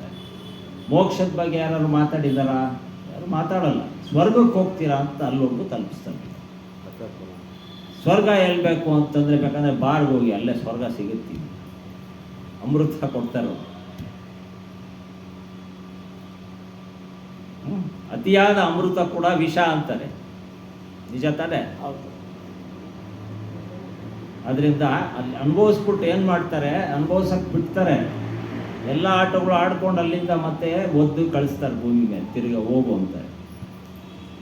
ಆದ್ದರಿಂದ ಯಾರಿಗೂ ಅಷ್ಟೇ, ಎಷ್ಟೇ ಸುಖ ಸಿಗಲಿ, ಎಷ್ಟೇ ಸಂತೋಷ ಸಿಗಲಿ, ಮೋಕ್ಷ ಅಂತಕ್ಕಂಥದ್ದು ಇಷ್ಟೇ. ನಾನು ಕಲ್ಲು ಬಂಡೆ ಥರ ಇದ್ದರೆ ಅದೇ ಮೋಕ್ಷ. ಸತ್ಮೇಲೆ ಸಿಗುತ್ತೆ ಅನ್ನೋದಲ್ಲ. ಅದಕ್ಕೆ ಕಬೀರ್ ಸಾಹೇಬರು ಸಹಜ ಸಮಾಧಿ ಅಂತಕ್ಕಂಥದ್ದು ಒಂದು ವಾಕ್ಯ ಹೇಳಿದ್ದಾರೆ. ಸಹಜ ಸಮಾಧಿ ಅಂದರೆ ಇದ್ದಂಗೆ ನಾನು ಮೋಕ್ಷ ಹೊಂದಿದ್ದೀನಿ. ಯಾರೋ ಬೈತಾ ಇದ್ದಾರೆ ಅಂತ ನಾನು ಕಪಾಳ ಕೊಡಿದ್ರೆ ಅದು ಗಲಾಟೆ ಕಮ್ಮಿ ಆಗಲ್ಲ, ಜಾಸ್ತಿ ಆಗ್ತದೆ. ಅವ್ನು ಬೈತಾ ಇರಲಿ, ಅವ್ನ ಪಾಡಿಗೆ ಬಿಟ್ಬಿಡಿ, ನಿಮ್ಮ ಪಾಡಿಗೆ ನೀವು. ಮನೆಯಲ್ಲೂ ಅಷ್ಟೇ, ಎಷ್ಟೋ ಜಗಳಗಳಾಗುತ್ತೆ. ಆದರೆ ನಾವು ಸುಮ್ಮನೆ ಇದ್ದಾಗ ಏನಾಗುತ್ತೆ, ಜಗಳ ತಣ್ಣಗಾಗುತ್ತೆ. ನಾವು ಕೂಗ್ತಾ ಹೋದರೆ ಪ್ರಚಂಡವಾಗಿ. ಅದರಿಂದ ಯಾವ ದೇವಾನು ದೇವತೆಗಳಿಗೂ ಕೂಡ ತಪ್ಪಿದ್ದಿಲ್ಲ. ಶಿವಪುರಾಣ ಎಲ್ಲ ನೀವು ಓದಿದರೆ ಗೊತ್ತಾಗತ್ತೆ. ಶಿವನು ಎಷ್ಟು ಕಷ್ಟಪಟ್ಟ, ಎಷ್ಟು ದುಃಖ ಪಟ್ಟ, ಪಾರ್ವತಿನ ಕಳ್ಕೊಂಡು ದಕ್ಷಯಜ್ಞನ ಕಥೆ ಎಲ್ಲ ಬರುತ್ತೆ. ಅದರಲ್ಲೆಲ್ಲ ನೋಡಿದ್ರೆ ಎಷ್ಟು ಕಷ್ಟಪಟ್ಟ ಶಿವ ಕೂಡ ಸುಖವಾಗಿರಲಿಲ್ಲ. ಸರ್ವಶಕ್ತ ಅಂತೀರ, ಸರ್ವಶಕ್ತಿ ಅಂತೀರ, ಆದರೂ ಕೂಡ ಆಗಲಿಲ್ಲ. ರಾಮಚಂದ್ರ ಅಂತೀರ, ಶ್ರೀನಿವಾಸ ಅಂತೀರ, ಯಾರಿಗೂ ಕೂಡ ಕಷ್ಟ ಅನ್ನೋದು ತಪ್ಪಿದ್ದಿಲ್ಲ. ಅದರಿಂದ ಕಬೀರ್ ಸಾಹೇಬರು ಅಮರಪುರವಾಸಿ ಅಂತ ಹೇಳ್ತಾರೆ. ಅಮರಪುರವಾಸಿ ಅಂದರೆ ಅಮರಲೋಕ. ನಿಮ್ಮ ಫೋಟೋಗಳಲ್ಲೆಲ್ಲ ನೋಡಿರ್ತೀರ ಎಷ್ಟು ಲೋಕ ಇದೆ ಅಂತ. ಭೂಲೋಕ ಅಂದರೆ ನಿರಂಜನ ಅಂತ ತೋರಿಸಿ ಓಂಕಾರ ಅಂತ ತೋರಿಸ್ಬಿಟ್ಟಿದ್ದಾರೆ. ಈ ಓಂಕಾರ ಅಂತಕ್ಕಂಥದ್ದು ನಿರಂಜನ. ಇವನೇನು ಮಾಡ್ತಾ ಇದ್ದಾನೆ, ಎಲ್ಲರೂ ಇಲ್ಲೇ ಇರಿಸ್ಕೊಂಡಿದ್ದಾನೆ. ಹಂಗೆ ಮೇಲ್ಗಡೆ ಹೋಗ್ತಾ 14 ಲೋಕಗಳು ದಾಟ್ಕೊಂಡು ಹೋದರೆ ಅಮರಲೋಕ ಅಂತಕ್ಕಂಥದ್ದು ಸಿಗುತ್ತೆ. ಅದೇ ಕಬೀರ್ ಸಾಹೇಬರು. ಅಲ್ಲಿಗೆ ನೀನು ಬರೋ ಒಂದು ಪ್ರಯತ್ನ ಕೊಡು. ಅಲ್ಲಿ ಹೋಗೋಕ್ಕೆ ಆ ರಸ್ತೆ ಬಹಳ ದೂರ ಇದೆ. ಅದನ್ನು ನಾವು ಹೊತ್ಕೊಂಡು ಹೋಗಬೇಕು ಅಂತಂದರೆ ನಾವೇನು ಮಾಡಬೇಕು ಅಂದರೆ ಎಲ್ಲವನ್ನೂ ಬಿಡ್ತಾ ಹೋಗ್ಬೇಕು. ಅಂದರೆ ಮನೆ ಬಿಡು, ಹೆಂಡ್ತಿನ ಬಿಡು, ಮಕ್ಕಳನ್ನ ಬಿಡು, ಎಲ್ಲ ಬಿಡು ಅಂತ ಹೇಳ್ತಾ ಇಲ್ಲ. ನಮ್ಗೆ ಎಷ್ಟು ಬೇಕು ಅಷ್ಟೇ. ತಿನ್ನಕ್ಕೆ ಆಹಾರ ಬೇಕು, ಮಲಗಕ್ಕೆ ಮನೆ ಬೇಕು ಅಲ್ವಾ? ಗಾಳಿ, ನೆರಳು, ಮಳೆ, ಮೋಡ ಇತ್ಯಾದಿಗಳಿಂದ ತಪ್ಪಿಸ್ಕೊಳ್ಳೋಕ್ಕೆ ಮನೆ ಅನ್ನೋದು ಬೇಕು. ನಾವೇನು ಮಾಡ್ತಾ ಇದ್ದೀವಿ? ಅದನ್ನು ಮನೆಗೆ ಒಂದು ಆಕಾರ ಕೊಟ್ಕೊಂಡು ನನಗೆ ಅನುಕೂಲಕ್ಕಿಂತ ಹೆಚ್ಚಿನ ಒಂದು ಇದು ಮಾಡಿಕೊಂಡು ಕಟ್ಟೋದು, ಅದು ನಮ್ಮ ತಪ್ಪಾಗುತ್ತೆ. ಆವಾಗಲೇ ದುಃಖ ಬರೋದು. ಎಷ್ಟೊಂದು ಜನ ಮನೆಗಳ ಕಡೆ EMI ಕೊಡ್ತಾರೆ, ಲೋನ್ ಕೊಡ್ತಾರೆ ಅಂತ ಕಟ್ಟಿಸ್ಬಿಡ್ತಾರೆ. ಆ ಲೋನ್ ತೀರಿಸೋ ಅಷ್ಟೊತ್ತಿಗೆ ಅವ್ನ ಕೆಲಸ ಹೋಗ್ಬಿಡುತ್ತೆ. ಆವಾಗ ಅವ್ನು ಕಷ್ಟಪಡೋದು. ಆದ್ದರಿಂದ ಉಪಾಯನೂ ಕೊಟ್ಟಿರ್ತಾರೆ. ಲೋನ್ ಜಾಸ್ತಿ ಇದೆ, ಮನೆ ಅವ್ನು ಬರ್ತಾನೆ ಬಿಡ್ತಾನ, ಅವನು ಲೋನ್ ಕೊಟ್ಟು ಬಿಡ್ತಾನ, ಬಿಡಲ್ಲ. ಅದರಿಂದ ಎಷ್ಟಕ್ಕೆ ಬೇಕೋ ಅಷ್ಟೇ. ಹಾಸಿಗೆ ಇದ್ದಷ್ಟು ಕಾಲು ಚಾಚು. ಇದೆಲ್ಲ ನಮ್ಮ ಗಾದೆಗಳು. ಹಿರಿಯರು ಯಾರ್ಯಾರು ಯಾಕೆ ಹೇಳ್ಕೊಟ್ರು ಅಂತಂದರೆ, ನಾವು ಒಂದು ಸುಖಕರವಾದ ಒಂದು ಜೀವನನ ನಡೆಸಬೇಕು ಅಂತ ಹೇಳಿದರು. ಆದ್ದರಿಂದ ಪಾಪ ಕರ್ಮ ಹೇ ಸೋ ಸಬ್ ಕಾರಣ ರೂಪ ಹೇ, ಎಲ್ಲವೂ ಕಾರಣ ರೂಪವಾಗಿದೆ. ಇಸಿಲಿಯೇ ಅಜ್ಞಾನ ಅಬೋಧ ರೂಪ ಶತ್ರು ಕೋ ವಿಚಾರ ದ್ವಾರ ಜಡ್ ಸೆ ಉಕಡ್ಕರ್, ಅಂದರೆ ಜಡದಿಂದ ಸಮೇತ ಕಿತ್ತಾಕ್ಬಿಡ್ಬೇಕು. ಉಕಡ್ಕರ್ ಪುಣ್ಯ ಅವ್ರ ಮೋಕ್ಷ ಸಾಧಕ ಕರ್ಮೋ ಮೇ ಸಬ್ಕೋ ಏಕ್ದಮ್ ಜುಗ್ ಜಾನ. ಅದರಿಂದ ಮೋಕ್ಷಕ್ಕೆ ಏನು ಬೇಕೋ ಆ ಸಾಧನೆಯನ್ನು ನಾವು ಮಾಡ್ತಾ ಹೋಗ್ತೀವಿ. ಸಾಧನೆ ಮಾಡೋದು ಭಾಳ ಪ್ರಾಮುಖ್ಯತೆ. ಒಂದು ಸಣ್ಣ ಕಥೆ ಹೇಳ್ತೀನಿ ನೋಡಿ. ಸಾಧನೆ ಅಂದರೆ ಏನಪ್ಪ ಅಂತಂದರೆ, ಒಬ್ಬ ಋಷಿ ಕುಲ, ಗುರುಕುಲ ಇರುತ್ತೆ. ಮಕ್ಕಳೆಲ್ಲ ಅಲ್ಲಿ ಓದ್ತಾ ಇರ್ತವೆ. ಅವರು ಅಂದರೆ ಗುರುಕುಲ ಅಂದರೆ ಸುಮಾರು 40-50 ಕಿಲೋಮೀಟ್ರ್ ದೂರದಲ್ಲಿ ಮಾಡ್ತಾಯಿದ್ರು. ಕಾಡು, ಸುಮಾರು ಕಾಡಿರುತ್ತೆ. ಗುರುಗಳೆಲ್ಲ ಅಲ್ಲಿರ್ತಾ ಇದ್ದಿದ್ದು ಆ ಕಾಲದಲ್ಲಿ. ಅಲ್ಲಿ ಮಕ್ಕಳಾದಿಯಾಗಿ ಎಲ್ಲ ಹೋಗಿ ಅಲ್ಲಿ ಪಾಠಗಳನ್ನ ಕಲಿತು ಅಲ್ಲಿಂದ ಉದ್ಧಾರ ಆಗ್ತಾ ಇದ್ದು ಇಂದಿನ ಒಂದು ಕತೆ. ಈಗಲೂ ಸಹ ಇದೆ, ಬೋರ್ಡಿಂಗ್ ಸ್ಕೂಲ್ಸ್ ಅಂತ ಹೇಳ್ತೀವಿ ಅದಕ್ಕೆ. ಆಗ ಗುರುಕುಲ ಅಂದರೆ ಅಲ್ಲೇ ಎಲ್ಲ ನಡೆಸ್ತಾ ಇದ್ರು, ಎಲ್ಲ ಆ ಥರ ನಡೀತಾ ಇತ್ತು. ಆಗ ಅಲ್ಲೇನಾಗ್ತದೆ ಅಂತಂದರೆ, ಎಲ್ಲ ವಿದ್ಯಾರ್ಥಿಗಳು ಬಹಳ ಚೆನ್ನಾಗಿ ಆ ಗುರುಗಳ ಹತ್ರ ಕಲಿತಾ ಇರ್ತಾರೆ. ಗುರುನೂ ಅಷ್ಟೇ, ಒಬ್ಬೊಬ್ಬ ವಿದ್ಯಾರ್ಥಿಗೆ ಒಂದೊಂದು ವಿಶೇಷತೆ ಇರುತ್ತೆ. ಒಬ್ಬ ಅವ್ರಿಗೆ ತಕ್ಕನಾಗಿ ಪಾಠ ಕಲಿಸಿ ಅವ್ರನ್ನ ಉತ್ತೀರ್ಣನ ಮಾಡಿ ಕಳಿಸ್ತಕ್ಕಂಥದ್ದು ಗುರುಗೆ ಅದೊಂದು ಕಾರ್ಯಕ್ರಮ. ಎಲ್ಲರನ್ನೂ ಕಲಿಸ್ತಾ ಇರ್ತಾರೆ. ಒಬ್ಬ ಹುಡುಗ ಮಾತ್ರ ಶ್ರದ್ಧೆಯಿಂದ ಕೆಲಸ ಮಾಡ್ತಾನೋ, ಎಲ್ಲ ಮಾಡ್ತಾನೆ. ಆದರೆ ಗುರುಗಳು ಹೇಳ್ಕೊಟ್ಟಿದ್ದು ಒಂದು ತಲೆಗೆ ಹೋಗಲ್ಲ. ಅದರ ಆಶ್ರಮನ ಶುಚಿತ್ವದಲ್ಲಿ ಇಟ್ಕೊಳ್ಳೋದು ಎಲ್ಲ ಮಾಡ್ತಾನೆ. ಅವನ ತಲೆ ಒಂದೂ ಹೋಗಲ್ಲ. ಗುರುಗಳು ಏನು ಹೇಳ್ಕೊಟ್ರು, ಏನಾದರೂ ಯಾವುದೂ ಹೋಗಲ್ಲ. ವರ್ಷ ಬಂತು, ಎಲ್ಲ ಮಕ್ಕಳು ಸೇರಿ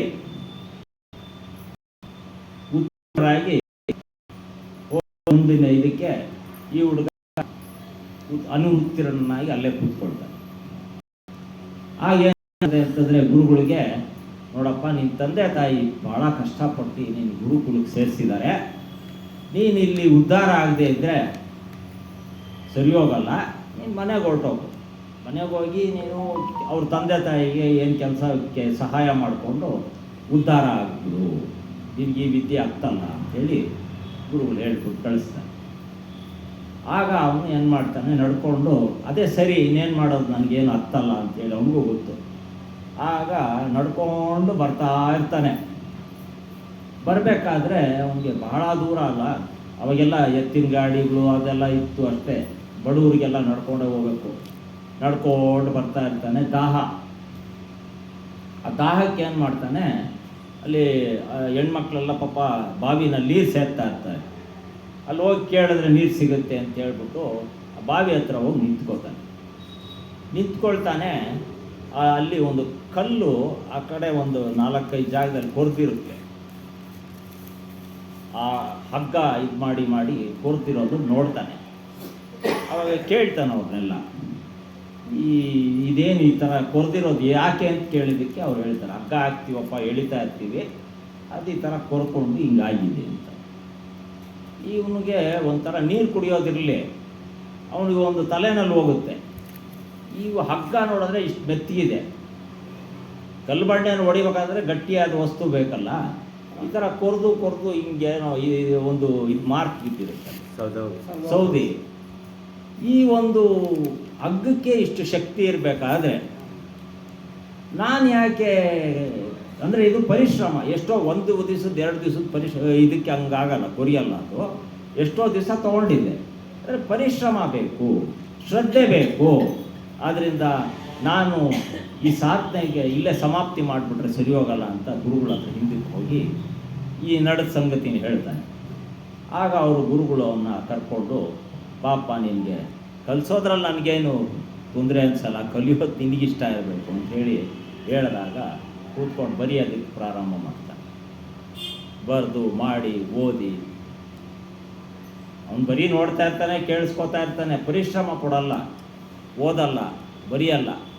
ಬರೆದು ಎಲ್ಲ ಶ್ಲೋಕಗಳನ್ನು ಮನನ ಮಾಡಿಕೊಂಡು ಶ್ರದ್ಧೆಯಿಂದ ಕೂತು ಉತ್ತೀರ್ಣನಾಗೋದಲ್ಲ, ಆತನ ಹೆಸರನ್ನು ಮರ್ತೋಯ್ತು ನನಗೆ, ಬಹಳ ದೊಡ್ಡ ಆಚಾರ್ಯನಾಗಿ ಎಷ್ಟೋ ಶ್ಲೋಕಗಳು ಗ್ರಂಥಗಳನ್ನ ರಚನೆ ಮಾಡಿ ಕೊನೆಯಲ್ಲಿ ಇದಾಗ್ತಾನೆ.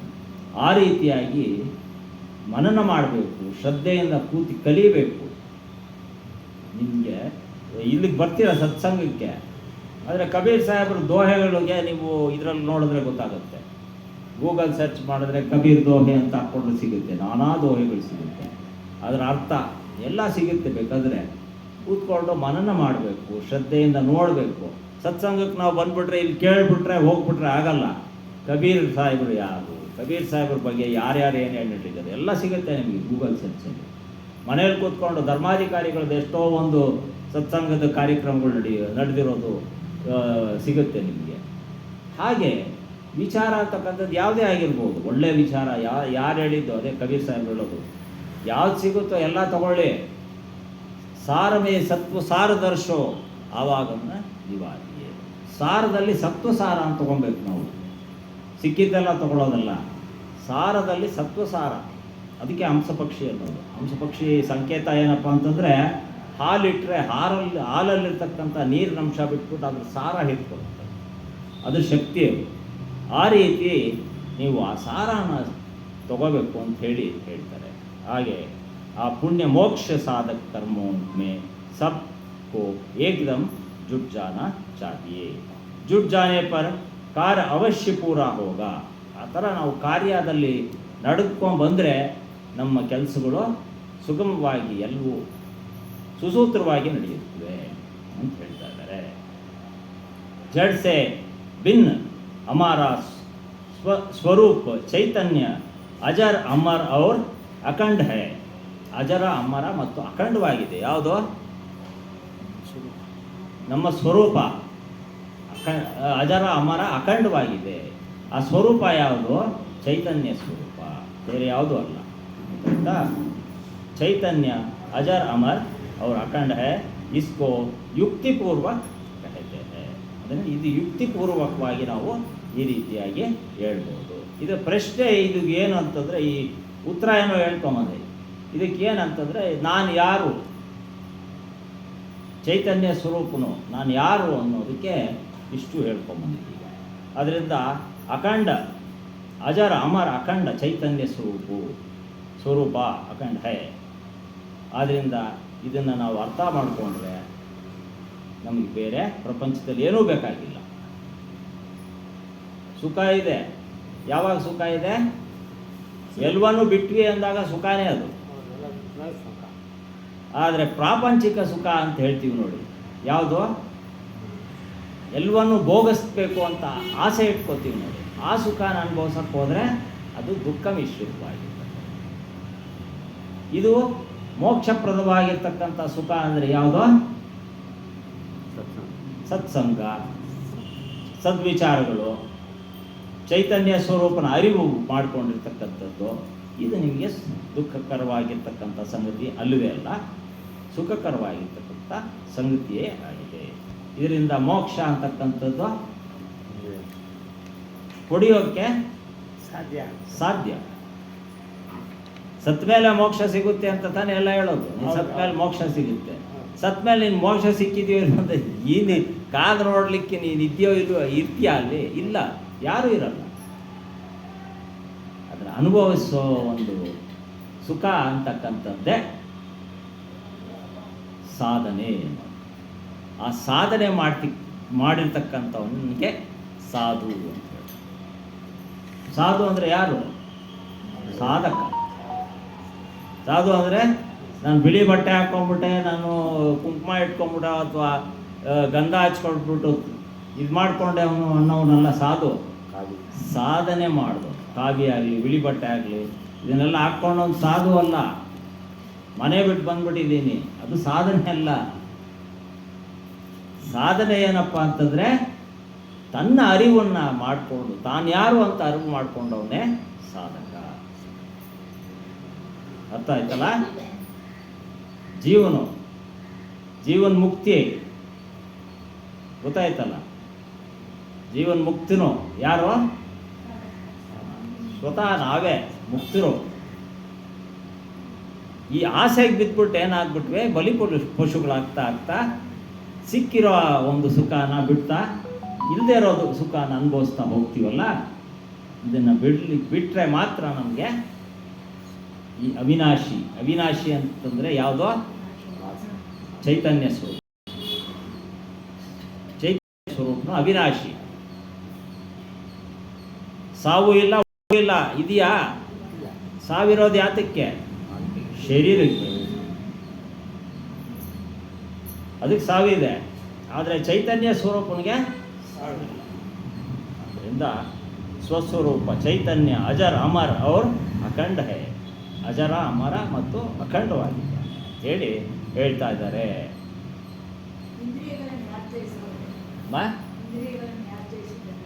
ಇಷ್ಟೊತ್ತು ಹೇಳಿದ್ದಲ್ಲಮ್ಮ, ಜಯಿಸ್ಬೇಕಾದ್ರೆ ಇಂದ್ರಿಯಗಳನ್ನ ಸುಖ ಅಂತಕ್ಕಂಥದ್ದು ಇದೆ ನೋಡಿ. ಆ ಸುಖನೆಲ್ಲ ನಾವು ಕೊಡ್ತಾ ಹೋದರೆ ಇಂದ್ರಿಯಗಳು ಜಯಿಸೋಕ್ಕಾಗಲ್ಲ. ಆ ಮೋಕ್ಷ ಸ್ಥಿತಿ ಕೊಡ್ಕೊಂಡವನು ಇಂದ್ರಿಯಗಳನ್ನ ಜಯಿಸಿದವನೇ. ಶಬ್ದ, ಸ್ಪರ್ಶ, ರೂಪ, ರಸ, ಗಂಧ ಇಷ್ಟನ್ನು ನಾವು ಅನುಭವಿಸಿದ್ರೆ ಇದು ದುಃಖಕ್ಕೆ ಕಾರಣ. ಒಳ್ಳೆ ಆಹಾರ ಬೇಕು ಅಂತ ನಾವು ಬಯಸಿದ್ರೆ, ಒಳ್ಳೆ ಆಹಾರಕ್ಕೆ ಏನು ಬೇಕು? ಒಳ್ಳೆ ಪದಾರ್ಥಗಳು ಬೇಕು. ಅದಕ್ಕೆ ನಾನೇನು ಮಾಡಬೇಕು? ಒಳ್ಳೆ ಪದಾರ್ಥಗಳು ಬೇಕಂದ್ರೆ ಕಷ್ಟಪಡಬೇಕು ಅಲ್ವಾ? ಅದರಿಂದ ಇಂದ್ರಿಯಗಳನ್ನ ಗೆಲ್ಲಬೇಕು ಅಂತಂತೆ ಇದೆ. ಇಷ್ಟೊತ್ತು ವಿಚಾರ ಹೇಳಿದ್ದು ಇದೆ. ಹೆಂಗೆ ನಿಗ್ರಹ ಮಾಡಬೇಕು ಅಂದರೆ ಆಸೆ ಬಿಟ್ಬಿಡ್ಬೇಕು.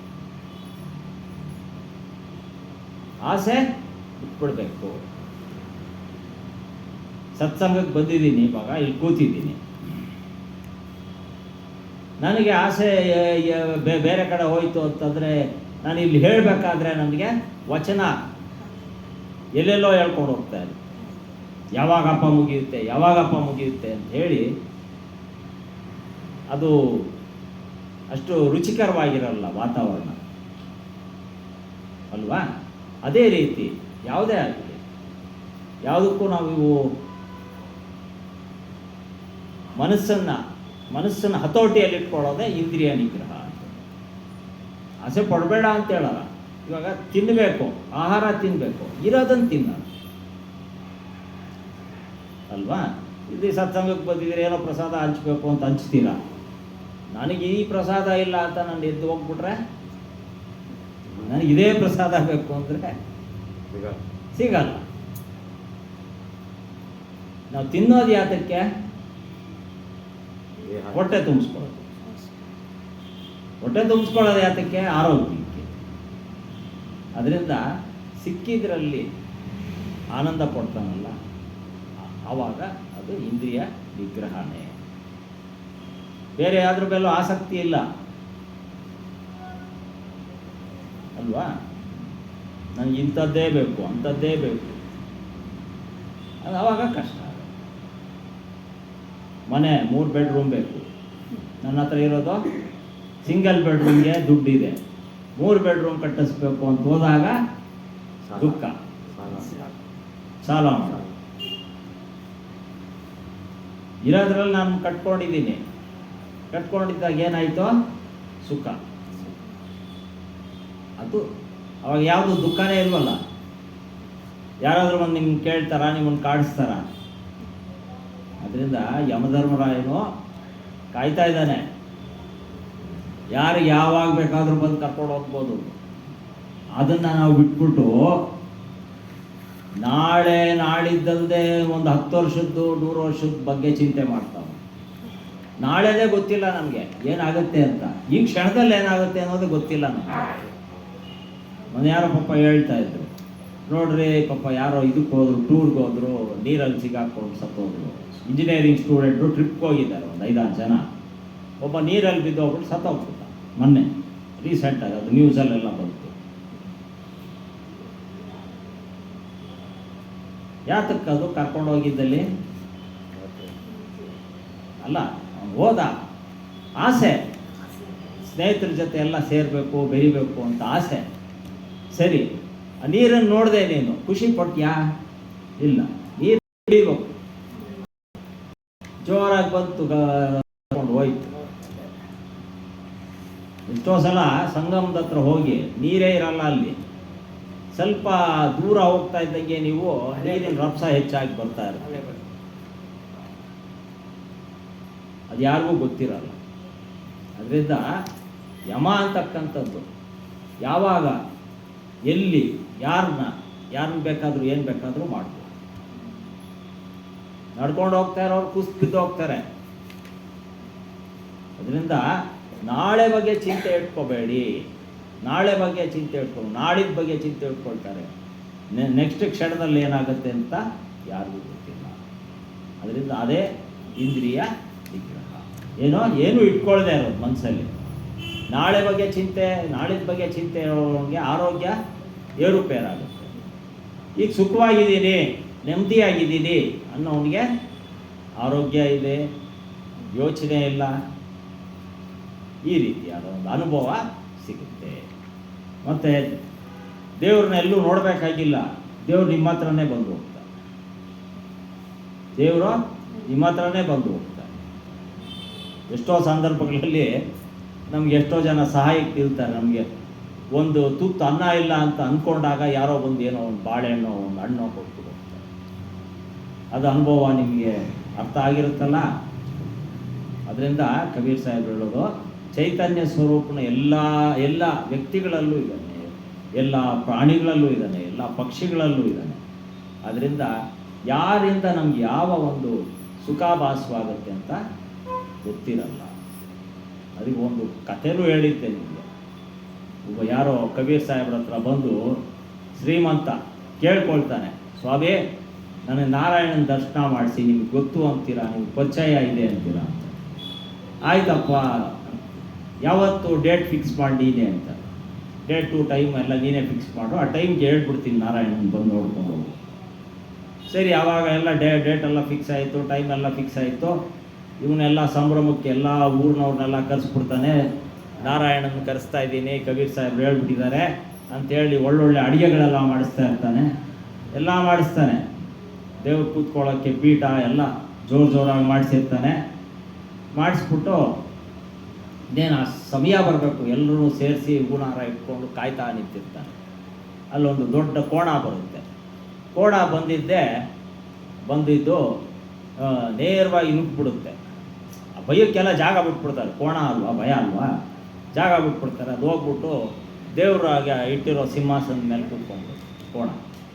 ಕೂತ್ಕೊಂಡು ಅಲ್ಲಿ ಹೋಗಿ ಅಡುಗೆ ಸಾಲಲ್ಲಿ ಏನೇನು ಮಾಡ್ತಾ ಇರ್ತಾರೆ ಎಲ್ಲ ಅದರಲ್ಲೂ ಬಾಯಿ ಹಾಕಿ ತಿಂದ್ಕೊಂಡು ಅಲ್ಲೆಲ್ಲ ನುಗ್ಬಿಡುತ್ತೆ. ತರಕಾರಿಗಳು ಎಲ್ಲ ತಿಂದ್ಕೊಂಡು ಇದು ಮಾಡ್ತಾಯಿದ್ರೆ ಇವನು ಎಲ್ಲ ಸೇರಿ ದೊಣ್ಣೆ ತೊಗೊಂಡು ಚೆನ್ನಾಗಿ ಬಾರಿಸಿ ಒಡೆದು ಅದನ್ನು ಓಡಿಸ್ತಾರೆ. ಆದರೂ ಆಮೇಲೆ ದೇವ್ರು ಬಂದೇ ಇಲ್ಲ. ಕಾದು ಕೊನೆಗೆ ಕಬೀರ್ ಸಾಹೇಬ್ರ ಹತ್ರ ಮಾರನೇ ದಿವಸ ಕೋಪ ಮಾಡ್ಕೊಂಡು ಹೋಗ್ತಾನೆ. ಏನಯ್ಯ ಈಗೆಲ್ಲ ಸುಳ್ಳು ಹೇಳ್ಬೋದಾ ನೀನು? ಇಂಥ ಟೈಮಿಗೆ ಬರ್ತಾನೆ ದೇವರು, ಅಂಥ ಟೈಮಿಗೆ ಬರ್ತಾನೆ ಅಂತೆಲ್ಲ ಟೈಮೆಲ್ಲ ಕೊಟ್ಬಿಟ್ಟು ಇದೆಲ್ಲ ಮಾಡಿದ್ರೆ ಸರಿಯಾ ನ್ಯಾಯಾನ ಇದು ಅಂತೆಲ್ಲ ಕಿರಿಸಿದಾಗ ಅವ್ರು ಕಬೀರ್ ಸಾಹೇಬ್ರು ಹೇಳ್ತಾರೆ, ಅಲ್ಲ ಬಂದರು ದೇವ್ರನ್ನ ಒಡೆದು ಓಡಿಸಿದ್ಯಲ್ಲಪ್ಪ ನೀನು. ಅದರಿಂದ ಯಾವ ಆಕಾರದಲ್ಲಿದ್ದಾನೆ, ಯಾವ ರೂಪದಲ್ಲಿದ್ದಾನೆ ಯಾರಿಗೂ ಗೊತ್ತಿಲ್ಲ. ಅದರಿಂದ ಪ್ರೀತಿಸ್ಬೇಕು, ಎಲ್ಲರೂ ಪ್ರೀತಿಸ್ಬೇಕು. ಆ ಪ್ರೇಮ ಅಂತಕ್ಕಂಥ 2 ಅಕ್ಷರ ಇದೆ ನೋಡಿ, ಅದನ್ನೇ ಕಬೀರ್ ಸಾಹೇಬ್ರು ಹೇಳೋದು. ಆ ಪ್ರೀತಿ ಪ್ರೇಮ ಇಟ್ಕೊಂಡಾಗ ಮಾತ್ರ ಆ ಸುಖಾಭಾಸ ಆಗುತ್ತೆ ಎಲ್ಲರಿಗೂ. ಆ ಸುಖಾಭಾಸದಿಂದ ಏನಾಗುತ್ತೆ, ಇಂದ್ರಿಯ ನಿಗ್ರಹ ಆಗುತ್ತೆ. ಇಂದ್ರಿಯ ಸಂತೋಷವಾಗಿದೆ ಅನ್ನೋದಕ್ಕೆ ಅದೇ ಕಾರಣ ಅಷ್ಟೇ, ಬೇರೆ ಇನ್ನೇನಿಲ್ಲ. ದುಡ್ಡಿಲ್ಲ, ಕಾಸಿಲ್ಲ, ಅದಕ್ಕೆ ಕಾಸು ಕೇಳಲ್ಲ, ದುಡ್ಡು ಕೇಳಲ್ಲ. ಕೇಳುತ್ತಾ ಇಂದ್ರಿಯಗಳು? ನಾವು ಆ ಮನಸ್ಸು ಹತೋಟಿಯಲ್ಲಿಲ್ಲ ಅಂದಾಗ ಏನಾಗುತ್ತೆ, ಇದಕ್ಕೆಲ್ಲ ಕಾರಣ. ಅದರಿಂದ ದೇವರು ನೋಡಿ, ಆ ದೇವ್ರನ್ನ ಬಂದವನಿಗೆ ಚೆನ್ನಾಗಿ ಬಾರಿಸ್ಬಿಟ್ಟು ಹೋಗ್ತಾರೆ. ಅದರಿಂದ ಇದೆಲ್ಲ ಅರ್ಥ ಮಾಡ್ಕೊಂಡು ಸತ್ಸಂಗ ಬಂದು ನಾನು ಯಾರು ಅಂತ ತಿಳಿಯಲ್ಲ ಇವತ್ತು. ಅದು ಎಲ್ರಿಗೂ ಉದ್ಧಾರ ಮಾಡ್ತಕ್ಕಂಥ ಒಂದು ವಾಕ್ಯ. ಅದು ಉದ್ಧಾರ ಆಗ್ತಿಲ್ಲ, ಉದ್ಧಾರ ಆಗ್ತಿಲ್ಲ. ನಾವು ಮೋಕ್ಷ ಸ್ಥಿತಿನ ಅನುಭವಕ್ಕೆ ತಗೊಂಡು ಬಂದಿದ್ದೀವಿ. ಮೋಕ್ಷ ಅಂದರೆ ಯಾವುದೋ ಬೇರೆ ಯಾವುದೋ ಅಲ್ಲ, ಯಾರೋ ಕೊಡೋದು ಮೋಕ್ಷ. ಇರೋದು ತಮ್ಮಲ್ಲಿ ಇರೋದೇ ಮೋಕ್ಷ. ಅದರಿಂದ ಶ್ರೀನಿವಾಸನ ದೇವಸ್ಥಾನಕ್ಕೆ ಹೋಗಿ, ವೆಂಕಟೇಶ್ವರನ ದೇವಸ್ಥಾನಕ್ಕೆ ಹೋಗಿ ಆ ಕಲ್ಲನ್ನು ನೋಡ್ತಿರಲ್ಲ, ಆ ಕಲ್ಲೇನು ಮಾತಾಡಲ್ಲ. ಆ ಸ್ಥಿತಿ ನನಗೆ ಕೊಡಪ್ಪ ಗುರುವೇ. ಬಾಯಿದ್ರೆ ಮಾತಾಡ್ತಾರೆ, ಬಾಯಿದ್ರೆ ಮಾತಾಡ್ತೀವಿ. ಆ ಕಲ್ಲಿನ ಥರ ನನ್ನ ಮನಸ್ಸು ಬಂಡೆ ಥರ ಮಾಡ್ತೀವಿ. ಯಾವತ್ತಾದ್ರೂ ಯಾರು ಕೇಳಿದ್ದೀರಾ ಬಂಡೆ ಥರ ಮಾಡ್ಬಿಡು ನನ್ನ ಮನಸ್ಸು ಅಂತ? ಗುರುವಿನಲ್ಲಿ ಕಲ್ಲು ಬಂಡೆ ಮಾತಾಡಲ್ಲ. ಎಷ್ಟೇ ನೀರು ಚೆಲ್ಲಿ, ಎಷ್ಟೇ ಏನು ಮಾಡಿ, ಅದ್ರ ಪಾಡ್ಗದು. ಅದರಿಂದ ಆ ಒಂದು ಸ್ವರೂಪ ಹೊಂದ್ಕೋಬೇಕಂದ್ರೆ ಅದಕ್ಕೆ ಶ್ರೀನಿವಾಸ ಅನ್ನೋದು. ಶ್ರೀ ಅಂದರೆ ಏನೋ ಆತ್ಮನು, ಅವನು ವಾಸ ಮಾಡ್ತಾ ಇರೋದೆಲ್ಲಿ ಈ ಶರೀರ. ಅದರಿಂದ ಈ ಶರೀರನ್ನ ಶುದ್ಧವಾಗಿ ಇಟ್ಕೋಬೇಕು. ಶುದ್ಧ ಆಹಾರ, ಶುದ್ಧವಾಗಿ ಯಾಕೆ ಶುದ್ಧ ಆಹಾರ ಯಾಕೆ ಹೇಳೋದು? ಆರೋಗ್ಯ ಅಲ್ಲ, ಆತ್ಮನಿದ್ದಾನೆ. ಶ್ರೀ ಅಂತಕ್ಕಂಥವನು ಆತ್ಮ ಚೈತನ್ಯ ಸ್ವರೂಪನಿದ್ದಾನೆ. ಎಲ್ಲಿ ವಾಸ ಮಾಡ್ತಾ ಇದ್ದಾನೆ? ಶರೀರದಲ್ಲಿ ವಾಸ ಮಾಡ್ತಾ ಇದ್ದಾನೆ. ನೀವು ತಿನ್ನೋ ಆಹಾರ ಅವನಿಗೆ ಅಭಿಷೇಕ ಆಗ್ತಾ ಇದೆ. ಅಲ್ಲಿ ಅಭಿಷೇಕ ಆಗೋದ ಅದಲ್ಲ ಅಭಿಷೇಕ ಅಂದರೆ, ಇಲ್ಲಿ ಆಗ್ತಾ ಇರೋದು ಆತ್ಮನಿಗಾಗ್ತಾ ಇರೋದು ಅಭಿಷೇಕ. ಅದರಿಂದ ಶುದ್ಧ ಆಹಾರ, ಶುದ್ಧ ವಾಕ್ಯ ಮತ್ತು ಶುದ್ಧ ನೋಟ, ಇದು ನಮಗೆ ಬಹಳ ಮುಖ್ಯ ಅಂಥೇಳಿ ಇವತ್ತಿಲ್ಲಿ ನೆರೆದಿರ್ತಕ್ಕಂಥ ತಮಗೆಲ್ಲರಿಗೂ ನನ್ನ ಒಂದು ನಮಸ್ಕಾರಗಳು. ಬೋಲಿಯೇ ಶ್ರೀ ಸದ್ಗುರು ಕಬೀರ್ ಸಾಹೇಬ್ ಕಿ.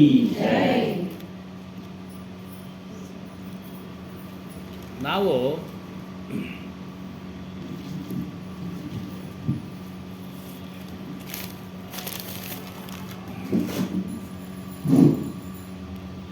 ಮೋಕ್ಷದ ವಿಚಾರ ತಿಳಿಸ್ಕೊಟ್ರು. ಮನ್ ಜಗನ್ನಾಥ್ ಸಾಹೇಬರು, ಕೈವಾರ ತಾತಯ್ಯನವರು ತಿಳಿಸಿದ್ರು. ಆದರೆ ಇದು ನಮಗೆ ಸಿಗಬೇಕಾದ್ರೆ ಯಥಾರ್ಥವಾದ ಸದ್ಗುರು ಬೇಕು. ಅವರು ಸಾಕಷ್ಟು ಕಡಿಮೆ ಅಂತ ಗುರುಗಳು ಹೇಳ್ತಾರೆ. ಸಾವನ್ ಕೇರಾ ಸೇಹರ ಬೂಂದು ಪರ ಆಸಮಾನ್ ಸಾರಿ ದುನಿಯಾ ವೈಷ್ಣವ್ ಭೈ ಗುರು ನಾಯಿ ಲಾಗಾ ಖಾನ್. ಈ ಶ್ರಾವಣದ ಮಾಸದಲ್ಲಿ ಮಳೆ ಜಾಸ್ತಿ ಅಂತೆ. ಅದೇನು ಈಗಲೇ ಬಂದ್ಬಿಡ್ತು ನಮಗೆ. ಮೊನ್ನೆ ಎಲ್ಲ ಮಳೆ ವಿಪರೀತ ಬೆಂಗಳೂರಿನಲ್ಲಿ ಎಷ್ಟೋ ವರ್ಷಗಳೆಲ್ಲ ಆಗಿತ್ತಂತೆ. ಆ ರೀತಿ ಮಳೆ ಆಗಿತ್ತು ಕರ್ನಾಟಕ ರಾಜ್ಯದಲ್ಲಿ. ಆದರೆ ಶ್ರಾವಣದಲ್ಲೂ ಮಳೆ ಜಾಸ್ತಿ. ಅದನ್ನು ಉದಾಹರಣೆ ಕೊಡ್ತಾರೆ. ಪೃಥ್ವಿಯೆಲ್ಲ ತುಂಬೋಗ್ಬಿಡುತ್ತೆ, ಅಂದರೆ ಭೂಮಿ ಎಲ್ಲ ತುಂಬೋಗ್ಬಿಡುತ್ತೆ. ಅದೇ ರೀತಿ ಸಾಕಷ್ಟು ಗುರುಗಳಿದ್ದಾರೆ ಪ್ರಪಂಚದಲ್ಲಿ. ಅವರಲ್ಲಿ ನಾವು ಹುಡುಕಬೇಕು. ಗುರುಕೋ ಕೀಜೆ ಜಾನಿಕೆ ಪಾನಿ ಪೀಜೆ ಜಾನಿಕೆ ಅಂತ ಕಬೀರ್ ಸಾಹೇಬ್. ಗುರುವನ್ನು ಶೋಧಿಸಿ ಮಾಡಿ ಏನು ಹೇಳ್ತಾ ಇದ್ದಾನೆ ಅದರಂತೆ ಇದಾನ. ಏನು ಹೇಳಬೇಕು ಗುರು ಆದವನು ಅಂದರೆ? ಯಥಾರ್ಥ ಸದ್ಗುರು ಯಾರು ಅಂತ ಅಂದರೆ ಜಡಚೇತನವನ್ನು ತಿಳಿದಿರ್ತಕ್ಕಂಥವನ್ನಾಗಿರಬೇಕು.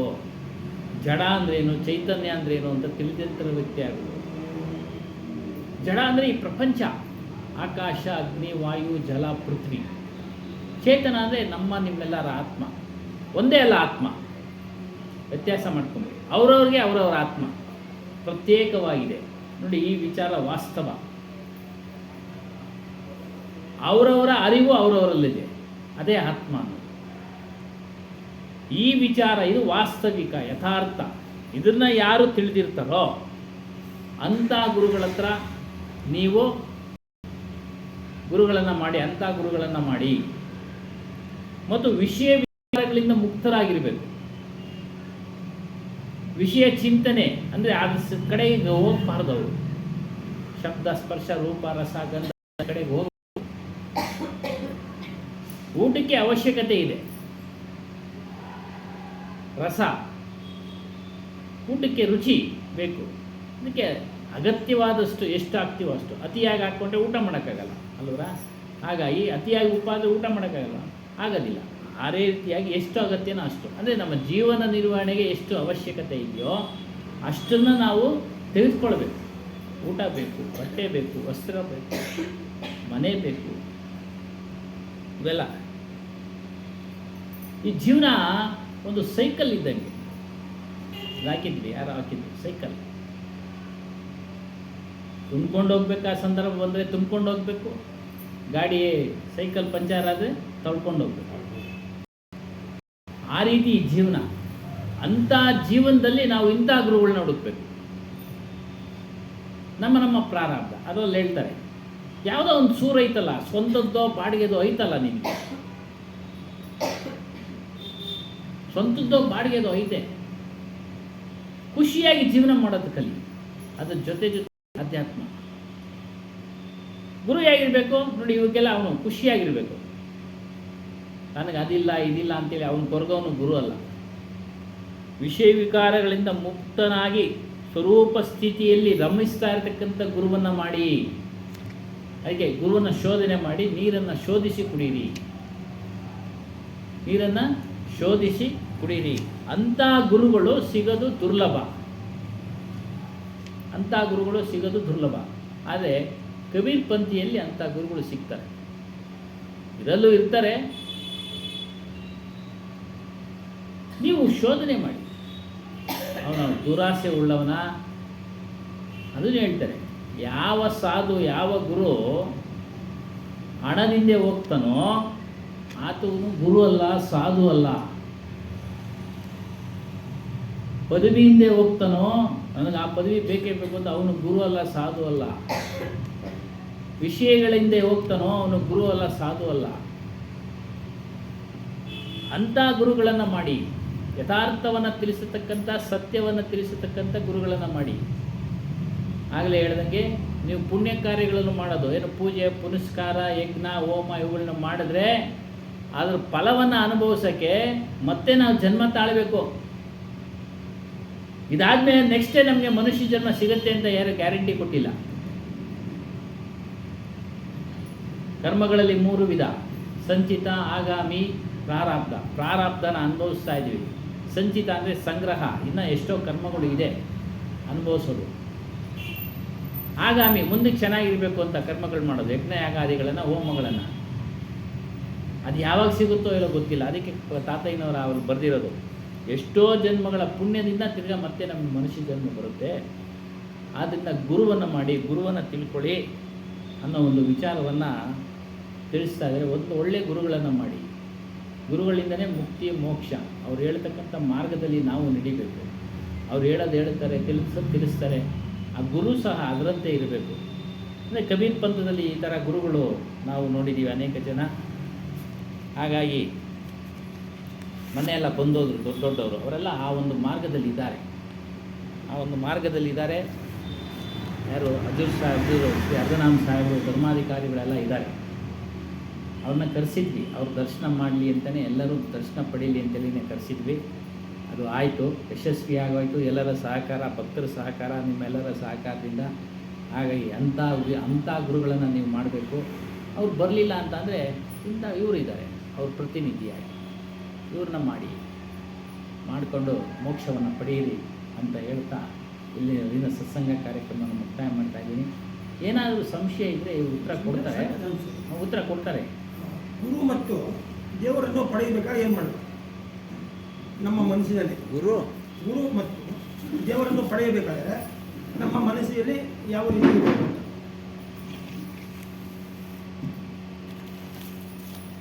ಕಡೆ ಹೇಳ್ತಾರೆ, ಚುಟುಗಯ ಕಶ್ಮಲ ಕರ್ಮಜ ಲೇಖ ಯಹಿ ನೈ ಸಾಹಿಬ್ಕೋ ದೇಖ. ಸಾಹಿಬ್ಕೋ ದೇಖ ಅಂತ ಹೇಳ್ತಾರೆ ಕವಿ ಸಾಹೇಬ್. ನನ್ನ ಒಂದು ಚುಟುಗಯ ಕಶ್ಮಲ ಇತ್ತಲ್ಲ ಮನಸ್ಸಲ್ಲಿ, ಕರ್ಮಜ ಲೇಖ, ಕರ್ಮನ ಬರೆದಿರ್ತಾರೆ. ಇವಾಗ ಹೇಳಿದ್ರು ಎಷ್ಟೋ ವರ್ಷ ಇಂದಿನ ಪ್ರಾರಬ್ಧಗಳು ತಿಳ್ಕೊಬೇಕಂತಂದರೆ ಕಷ್ಟ ಆಗತ್ತೆ ಅಂತ. ಆ ಗುರು ಇದಾನಲ್ಲ ಅವನನ್ನು ನಾವು ನೋಡ್ತಾನೆ ನಮಗೆ ನಮ್ಮಲ್ಲಿರ್ತಕ್ಕಂಥದ್ದೆಲ್ಲ ಕಳೆದೋಗ್ಬಿಡುತ್ತೆ. ಅಂದರೆ ಮನಸ್ಸು ಅನ್ನೋದು ಇದೆ ನೋಡಿ, ಅದು ಇಲ್ಲಿ ಪಾತ್ರ ವಹಿಸೋದು. ನೀವು ಯಾರೇ ತಗೊಳ್ಳಿ, ಶಂಕರಾಚಾರ್ಯರು ತಗೊಳ್ಳಿ, ಮಧ್ವಾಚಾರ್ಯರು ತಗೊಳ್ಳಿ, ಯಾರು ತಗೊಂಡ್ರು ಕೂಡ ಅವ್ರು ಏನೇನು ಹೇಳಿದ್ರು ಕೂಡ ಮನಸ್ಸನ್ನು ಹಾಕೋ ವಿಧಾನನ ಹೇಳ್ಕೊಡ್ತಾರೆ.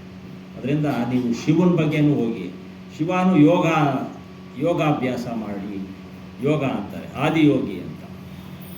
ಆದಿಯೋಗಿ ಅಂತ ಇದರಲ್ಲಿ ಕೊಯಂಬತ್ತೂರಲ್ಲಿ ಇದಾಗಿದೆ, ಮತ್ತು ಕರ್ನಾಟಕ ಚಿಕ್ಕಬಳ್ಳಾಪುರದಲ್ಲೂ ಮಾಡಿ ಆದಿಯೋಗಿ ಅಂತ ಹೇಳ್ತಾರೆ, ಯೋಗ ಅಂತ ಹೇಳ್ತಾರೆ. ಅದನ್ನು ಕಬೀರ್ ಸಾಹೇಬರು ಅದನ್ನೇ ಹೇಳಿದ್ದಾರೆ ನೋಡಿ, ಶ್ವಾಸಮೇ ನಾಮಲೆ ವೃತಾ ಶ್ವಾಸ ಹೋಯ್ ಜಾನೆ ಯಹ ಶ್ವಾಸ ಕೋ ಆವಾಮ ಹೋಯ್ ನಾ ಹೋಯ್ ಶ್ವಾಸ ಕೋ ಕರ್ ಅಚ್ಪಾ ಕೋ ಜಾ. ಅಂದರೆ ಶ್ವಾಸದಲ್ಲೂ ನಾಮಸ್ಮರಣೆ ಮಾಡುವಂಥ. ನಾಮ ಅಂದರೆ ಸತ್ಯನಾಮ, ಬೇರೆ ಯಾವುದೂ ಇಲ್ಲ ಹೆಸರು, ಸತ್ಯನಾಮ. ಶ್ವಾಸದಲ್ಲೂ ಸತ್ಯನಾಮ. ಇಲ್ಲಿ ಏನು ಹೇಳ್ತಾರೆ, ಓಂ ಅಂತ ಒಂದು ದುಮ್ ಕೊಡ್ತಾರೆ. ಯಾವುದು ಯೋಗ ಮಾಡೋದು, ಯೋಗ ಆ ಕಡೆ ಚಿತ್ತ ಹೋಗಲಿ ಅಂತ. ಯಾವ ಕಡೆ? ಓಂ ಅಂತ ಇರ್ತಾರೆ. ಆದರೆ ಕಬೀರ್ ಓಂ ಬೇಡಪ್ಪ ಅಂತ. ಓಂ ಅಂದರೆ ಪ್ರಪಂಚನೇ, ತಿರ್ಗಾ ನಾನು ಇಲ್ಲೇ ಬರಬೇಕು, ನಿರಂಜನ. ನಾನು ಇಷ್ಟು ಅರ್ಥ ಮಾಡ್ಕೊಂಡು ಕೊನೆ ನಾನು ಇಲ್ಲೇ ಇರಬೇಕು ಅಂತಂದರೆ ಏನು ಪ್ರಯೋಜನ? ಇದಕ್ಕಿಂತ ಒಂದು ಹೆಜ್ಜೆ ಮುಂದೆ ಹೋಗಬೇಕು. ಯಾರಾದರೂ ಓದ್ತಾ ಇರೋರು ಫಸ್ಟ್ ಸ್ಟ್ಯಾಂಡರ್ಡಲ್ಲೇ ಕೂತ್ಕೊಂಡಿದ್ರೆ ನೀವು ಏನಂತೀರಾ? ಫೇಲ್ಯೂರ್ ಅಂತೀರ. ಆದರೆ ಫಸ್ಟ್ ಸ್ಟ್ಯಾಂಡರ್ಡಿಂದ ಸೆಕೆಂಡ್ ಸ್ಟ್ಯಾಂಡರ್ಡು ಹಾಗೆ ಹೋಗಿ ಒಂದು PhD ಲೆವೆಲ್ ಅಂತಿದೆ. ಆ PhD ಲೆವೆಲ್ ಬಂದು ಕಬೀರ್ ಜ್ಞಾನ ಇದೆ. ಆ ಒಂದು ಜಪ ತಪ ಏನು ಮಾಡಿದ್ರು ಕೂಡ ಆ ಒಂದು ಗುರುನಲ್ಲಿ ನನ್ನ ಒಂದು ಇದು ಏನು ಶ್ರದ್ಧೆ, ಯಾವಾಗ ಆ ಚಿತ್ತ ಗುರುನಲ್ಲೇ ಇರುತ್ತೋ ಆತ ನನಗೆ ಹತ್ರ ಆಗ್ತಾ ಬರುತ್ತೆ. ಇಲ್ಲದ್ರೆ ನೀನು ಅಲ್ಲೇ ಇದೆಯಾ, ನಾನು ಇಲ್ಲೇ ಇದ್ದೀನಿ. ಈಗ ಹೇಳಿದ್ರಲ್ಲ, ಆಚಾರ್ಯರು ಅಲ್ಲಿದ್ದಾರೆ, ನಮಗೆ ಕಾಶಿಯಲ್ಲಿ ಕೂತಿರ್ತಾರೆ, ವಾರಣಾಸಿಯಿಂದ ಅಲ್ಲೆಲ್ಲ ಹೋಗಿರ್ತಾರೆ, ಛತ್ತೀಸ್ಗಢಕ್ಕೆ ಹೋಗಿರ್ತಾರೆ. ಅವರ ಒಂದು ಫೋಟೋ ಕೊಟ್ಟಿದ್ದಾರೆ. ಫೋಟೋ ನೋಡ್ಬಿಟ್ಟು ಆ ಮನಸ್ಸಲ್ಲಿ ತಂದ್ಕೊಂಡು ಇಟ್ಕೋಬೇಕು. ಭಗವಂತ ಬೇರೆ ಎಲ್ಲೂ ಇಲ್ಲ, ನಾಮಗಳು ಹಲವಾಗಿ ಕೊಟ್ಟಿದ್ದೀವಿ ನಾವು ಅಷ್ಟೇ, ಒಂದೇ ರೂಪ. ಮನೆ ಹೇಳ್ತಾ ಇದ್ರು ಊರಬ್ಬ ಇದೆ ಅಂತ. ಏನು ಮಾಡ್ತೀರಮ್ಮ ಊರಬ್ಬ? ಊರಿಗೆ ಹೋಗ್ತೀವಿ, ಕೊಂಡ ಹಾಕಿರ್ತಾರೆ, ತುಳ್ಕೊಂಬಿಟ್ಟು ಪಾಪ ಕಾಲೆಲ್ಲ ಗಾಯ ಮಾಡ್ಕೊಂಬಂದಿತ್ತು. ಇದರಿಂದ ನಮ್ಗೆ ಏನಾದ್ರು ಸಿಗುತ್ತಾ ಫಲಗಳು ಅಂದರೆ ಏನೂ ಇಲ್ಲ. ಮನಸ್ಸು ಆ ದೇವ್ರ ಹತ್ರ ನಾವು ಏನೋ ಒಂದು ಕೇಳ್ತಾ ಇದ್ದೀವಿ, ಮಾಡ್ತಾ ಇದ್ದೀವಿ, ನನಗೆ ಆ ಕಡೆ ಗಮನ ನೋಡಿ, ಆ ಒಂದು ಸೆಳ್ತಾ ಇದೆ ನೋಡಿ. ಅದರಿಂದ ನಾನು ಏನು ಮಾಡ್ತಾ ಇದ್ದೀನಿ ಅಂತಂದರೆ ನನ್ನ ಮನಸ್ಸು ನನಗೆ ಒಳ್ಳೇದಾಗ್ತಾ ಇದೆ ಅಂತ ಒಂದು ಇಟ್ಕೊಂಡಿರ್ತೀವಿ. ಅದೇ ನಾವು ಅನುಭೂತಿ ಎಲ್ರಿಗೂ ಹೇಳ್ಕೊಂಡ್ಬಿಡ್ತೀವಿ. ನೋಡಿ ಅಲ್ಲಿ ಹೋದೆ, ನನ್ನ ಮದುವೆ ಆಗಿರಲಿಲ್ಲ, ನನ್ನ ಮಗಳಿಗೆ ಮದುವೆ ಆಗಿರಲಿಲ್ಲ, ಇಂಥ ಕಡೆ ಹೋದ್ವಿ ಆಗೋಯ್ತು. ಮನಸ್ಸಿನಲ್ಲಿ ಅದು ಹೇಳ್ತಾ ಇರುತ್ತೆ. ಆ ಸಾಂದರ್ಭಿಕವಾಗಿ ಅದೇನಾಗುತ್ತೋ ಏನೋ ಇಲ್ಲ, ಆದರೆ ಅದು ಮನಸ್ಸು ತಿರುವಾಗಾಯಿತು ಅಲ್ಲಿ ಹೋದ್ಮೇಲೆ. ಆ ಭಗವಂತನೋ ಯಾರೋ ಗೊತ್ತಿಲ್ಲ ನನಗೆ, ಯಾರೋ ಹೇಳಿದ್ರು, ಒಂದು 4 ಜನ ಹೇಳಿದ್ರು ಇಂಥ ಕಡೆ ಇಂಥ ಜಾಗಕ್ಕೆ ಹೋಗ್ಬಾರ್ದು. ನಾನು ಹೋಗಿ ಬಂದಮೇಲೆ ನನಗೆಲ್ಲ ಮನಸ್ಸು ಅಂತದ್ದು ಆ ರೀತಿ ಚಂಚಲ. ನಾನು ಹೋಗಿದ್ದಕ್ಕೆ ಆಯಿತು ಅಲ್ಲಿ. ಅದಕ್ಕೆ ಮೊದಲು ನೀವು ಹೋಗಿರ್ಲಿಲ್ವಾ? ಎಷ್ಟೋ ಕಡೆ ಹೋಗಿರ್ತೀರಾ, ಎಲ್ಲೆಲ್ಲೋ ಹೋಗಿರ್ತೀರಾ, ಹೇಳಿದ್ದೆಲ್ಲ ಮಾಡಿರ್ತೀರಾ.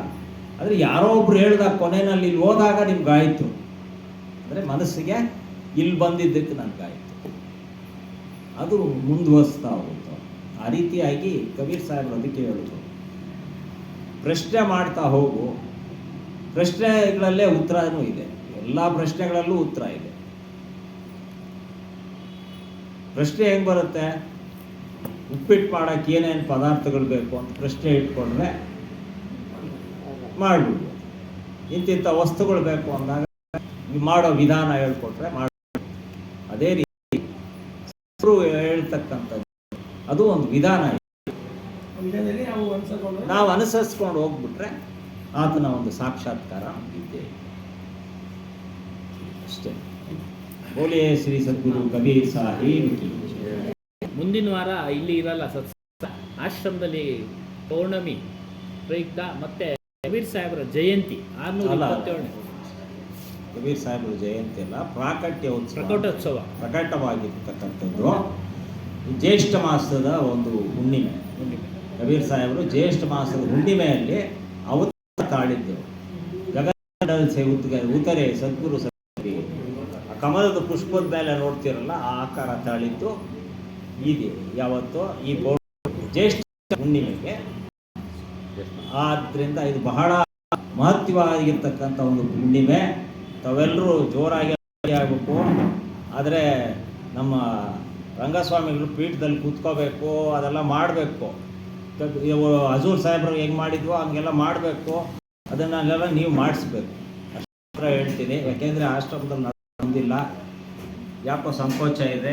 ಗುರುಗಳನ್ನ ಕೂರಿಸ್ಬಿಟ್ಟು ಪೂಜೆ ಮಾಡಬೇಕು. ಯಾಕೆಂದರೆ ನೋಡಿ, ಅವ್ರು ಹೇಳಿದ್ರಲ್ಲ, ದೇವರು ಅಂತಂದರೆ ಕಬೀರರನ್ನ ನಾವು ಯಾವ ರೀತಿಯಲ್ಲಿ ನೋಡ್ತಾ ಇದ್ದೀವಿ ಅಂದರೆ ಆಚಾರ್ಯ ಬಿಟ್ಟರೆ ಧರ್ಮಾಧಿಕಾರಿ ಬಿಟ್ಟರೆ ಆ ಪ್ರಾಂತ್ಯಕ್ಕಿರ್ತಕ್ಕಂಥ ಮಹಂತ. ಅದರಿಂದ ಅವ್ರನ್ನ ಕೂರಿಸಿ ಆ ಒಂದು ವ್ಯವಸ್ಥೆಯನ್ನು ತಾವೆಲ್ಲ ಮಾಡಬೇಕು ಅಂತ ಹೇಳಿ ನನ್ನ ಒಂದು ಅಭಿಪ್ರಾಯನ ನೀವು ತಮ್ಮ ಮುಂದೆ ಹೇಳ್ತಾರೆ. ಬೋಲಿಯೇ ಶ್ರೀ ಸತ್ಯನಾಮಾಧಿಕ ಸಾಹೇಬ್ ಕಿ ಜೈ. ಜೈ ಜೈ ಸತ್ಯ ಕಬೀರ್ ಸತನಾಮ ಸತ ಸುಕೃತ ಸತರತ ಹತ ಕಾಮಿ ಸಾಹೇಬ್ ಸತರತ ಹತ ಕಾಮಿ ವಿಗತ ಕಲೇಶ ಸತದಾಮಿ ವಿಗತ ಕಲೇಶ ಸತದಾಮಿ ತ್ರಿಭುವನಪತಿ ಸ್ವಾಮಿ ಸಾಹೇಬ್ ಜೈ ಜೈ ಸತ್ಯ ಕಬೀರ್. ಜಯತು ಜಯತು ಕಬೀರಂ ನಾಶಕ ಭವಪೀರಂ ಸಾಹೇಬ್ ನಾಶಕ ಭವಪೀರಂ. ದಾನೋ ಮನುಜ ಶರೀರಂ ದಾನೋ ಮನುಜ ಶರೀರಂ ಶಿಶುವರ ಶರೀರಂ ಸಾಹೇಬ್ ಜೈ ಜೈ ಸತ್ಯ ಕಬೀರ್. ಕಮಲ ಪಾತ್ರ ಪರಶೋಭಿತ ಶೋಭಾತಿತ ಕೈಸೆ ಸಾಹೇಬ್ ಶೋಭಾತಿತ ಕೈಸೆ. ನೀಲಾಚಲ ಪರರಾಜಿತ ನೀಲಾಚರ ಪರರಾಜಿತ ಮುಕ್ತಾಮಣಿ ಜೈಸೆ ಸಾಹೇಬ್ ಜೈ ಜೈ ಸತ್ಯ ಕಬೀರ್. ಪರಮ ಮನೋಹರ ರೂಪಂ ಪ್ರಮೋದಿತ ಸುಖ ರಾಶಿ ಸಾಹೇಬ್ ಪ್ರಮೋದಿತ ಸುಖ ರಾಶಿ. ಅತಿ ಅವಿನವ ಅವಿನಾಶಿ ಅತಿ ಅವಿನವ ಅವಿನಾಶಿ ಕಾಶಿ ಪುರವಾಸಿ ಸಾಹೇಬ್ ಜೈ ಜೈ ಸತ್ಯ ಕಬೀರ್. ಹಂಸ ಉಪಾರಣ ಕಾರಣ ಪ್ರಕಟೇ ತನದಾರಿ ಸಾಹೇಬ್ ಪ್ರಕಟೇ ತನದಾರಿ. ಪಾರಕ ರೂಪ ವಿಹಾರಿ ಪಾರಕ ರೂಪ ವಿಹಾರಿ ಅವಿಚಲ ಅವಿಕಾರಿ ಸಾಹೇಬ್ ಜೈ ಜೈ ಸತ್ಯ कबीर साहेब कबीर की आरती अगणित अगहारे साहेब अगणित अगहारे धर्मदास बलिहारी धर्मदास बलिहारी मुद मंगल जय जय सत्य कबीर। साहेब कबीर की आरती जो कोई न रहावे, साहेब जो कोई न रहावे, भक्ति पदारथ पावे, मुक्ति पदारथ पावे, भव में नहीं हावे। साहेब जय जय सत्य कबीर। बोलिए श्री सत्यनाम आदि कबीर साहेब की जय। सद्गुरु श्री हनुमान साहेब की जय। ಗುರು ಮಾತಾಜಿ ಕಿ ಜೈ. ಮುಂದಿನ ವಾರ ಅಲ್ಲಿ ಸತ್ಸಂಗ 11:30 11 ಅಥವಾ 11:30 1:30 ಗಂಟೆವರೆಗೂ ಇರುತ್ತೆ. ಈ ಟೈಮ್ನಾಗ ಇರಲ್ಲ, ಅದಕ್ಕೆ ಬೇಗ ಎಲ್ಲರೂ ಬನ್ನಿ. 11 ಗಂಟೆಗೆಲ್ಲ ಬನ್ನಿ ದಯಮಾಡಿ. ಎಲ್ಲ ನಿಮ್ಮ ಬಂಧು ಬಳಗ ಅವ್ರನ್ನೆಲ್ಲ ಕರ್ಕೊಂಡು ಬನ್ನಿ. ಅದು ಒಂದು ಪುಣ್ಯ ಕಾರ್ಯಕ್ರಮ, ಅವುಗಳಿಂದ ನಿಮಗೂ ಸಹ ಪುಣ್ಯ ಸಿಗಲಿ ಅಂತ ಇದನ್ನ ಸತ್ಸಂಗ ಕಾರ್ಯಕ್ರಮ. ಬೋಲಿಯೇ ಸತ್ಯನಾಮ ಆದಿ ಕಬೀರ್ ಸಾಹೇಬ್ ಕಿ.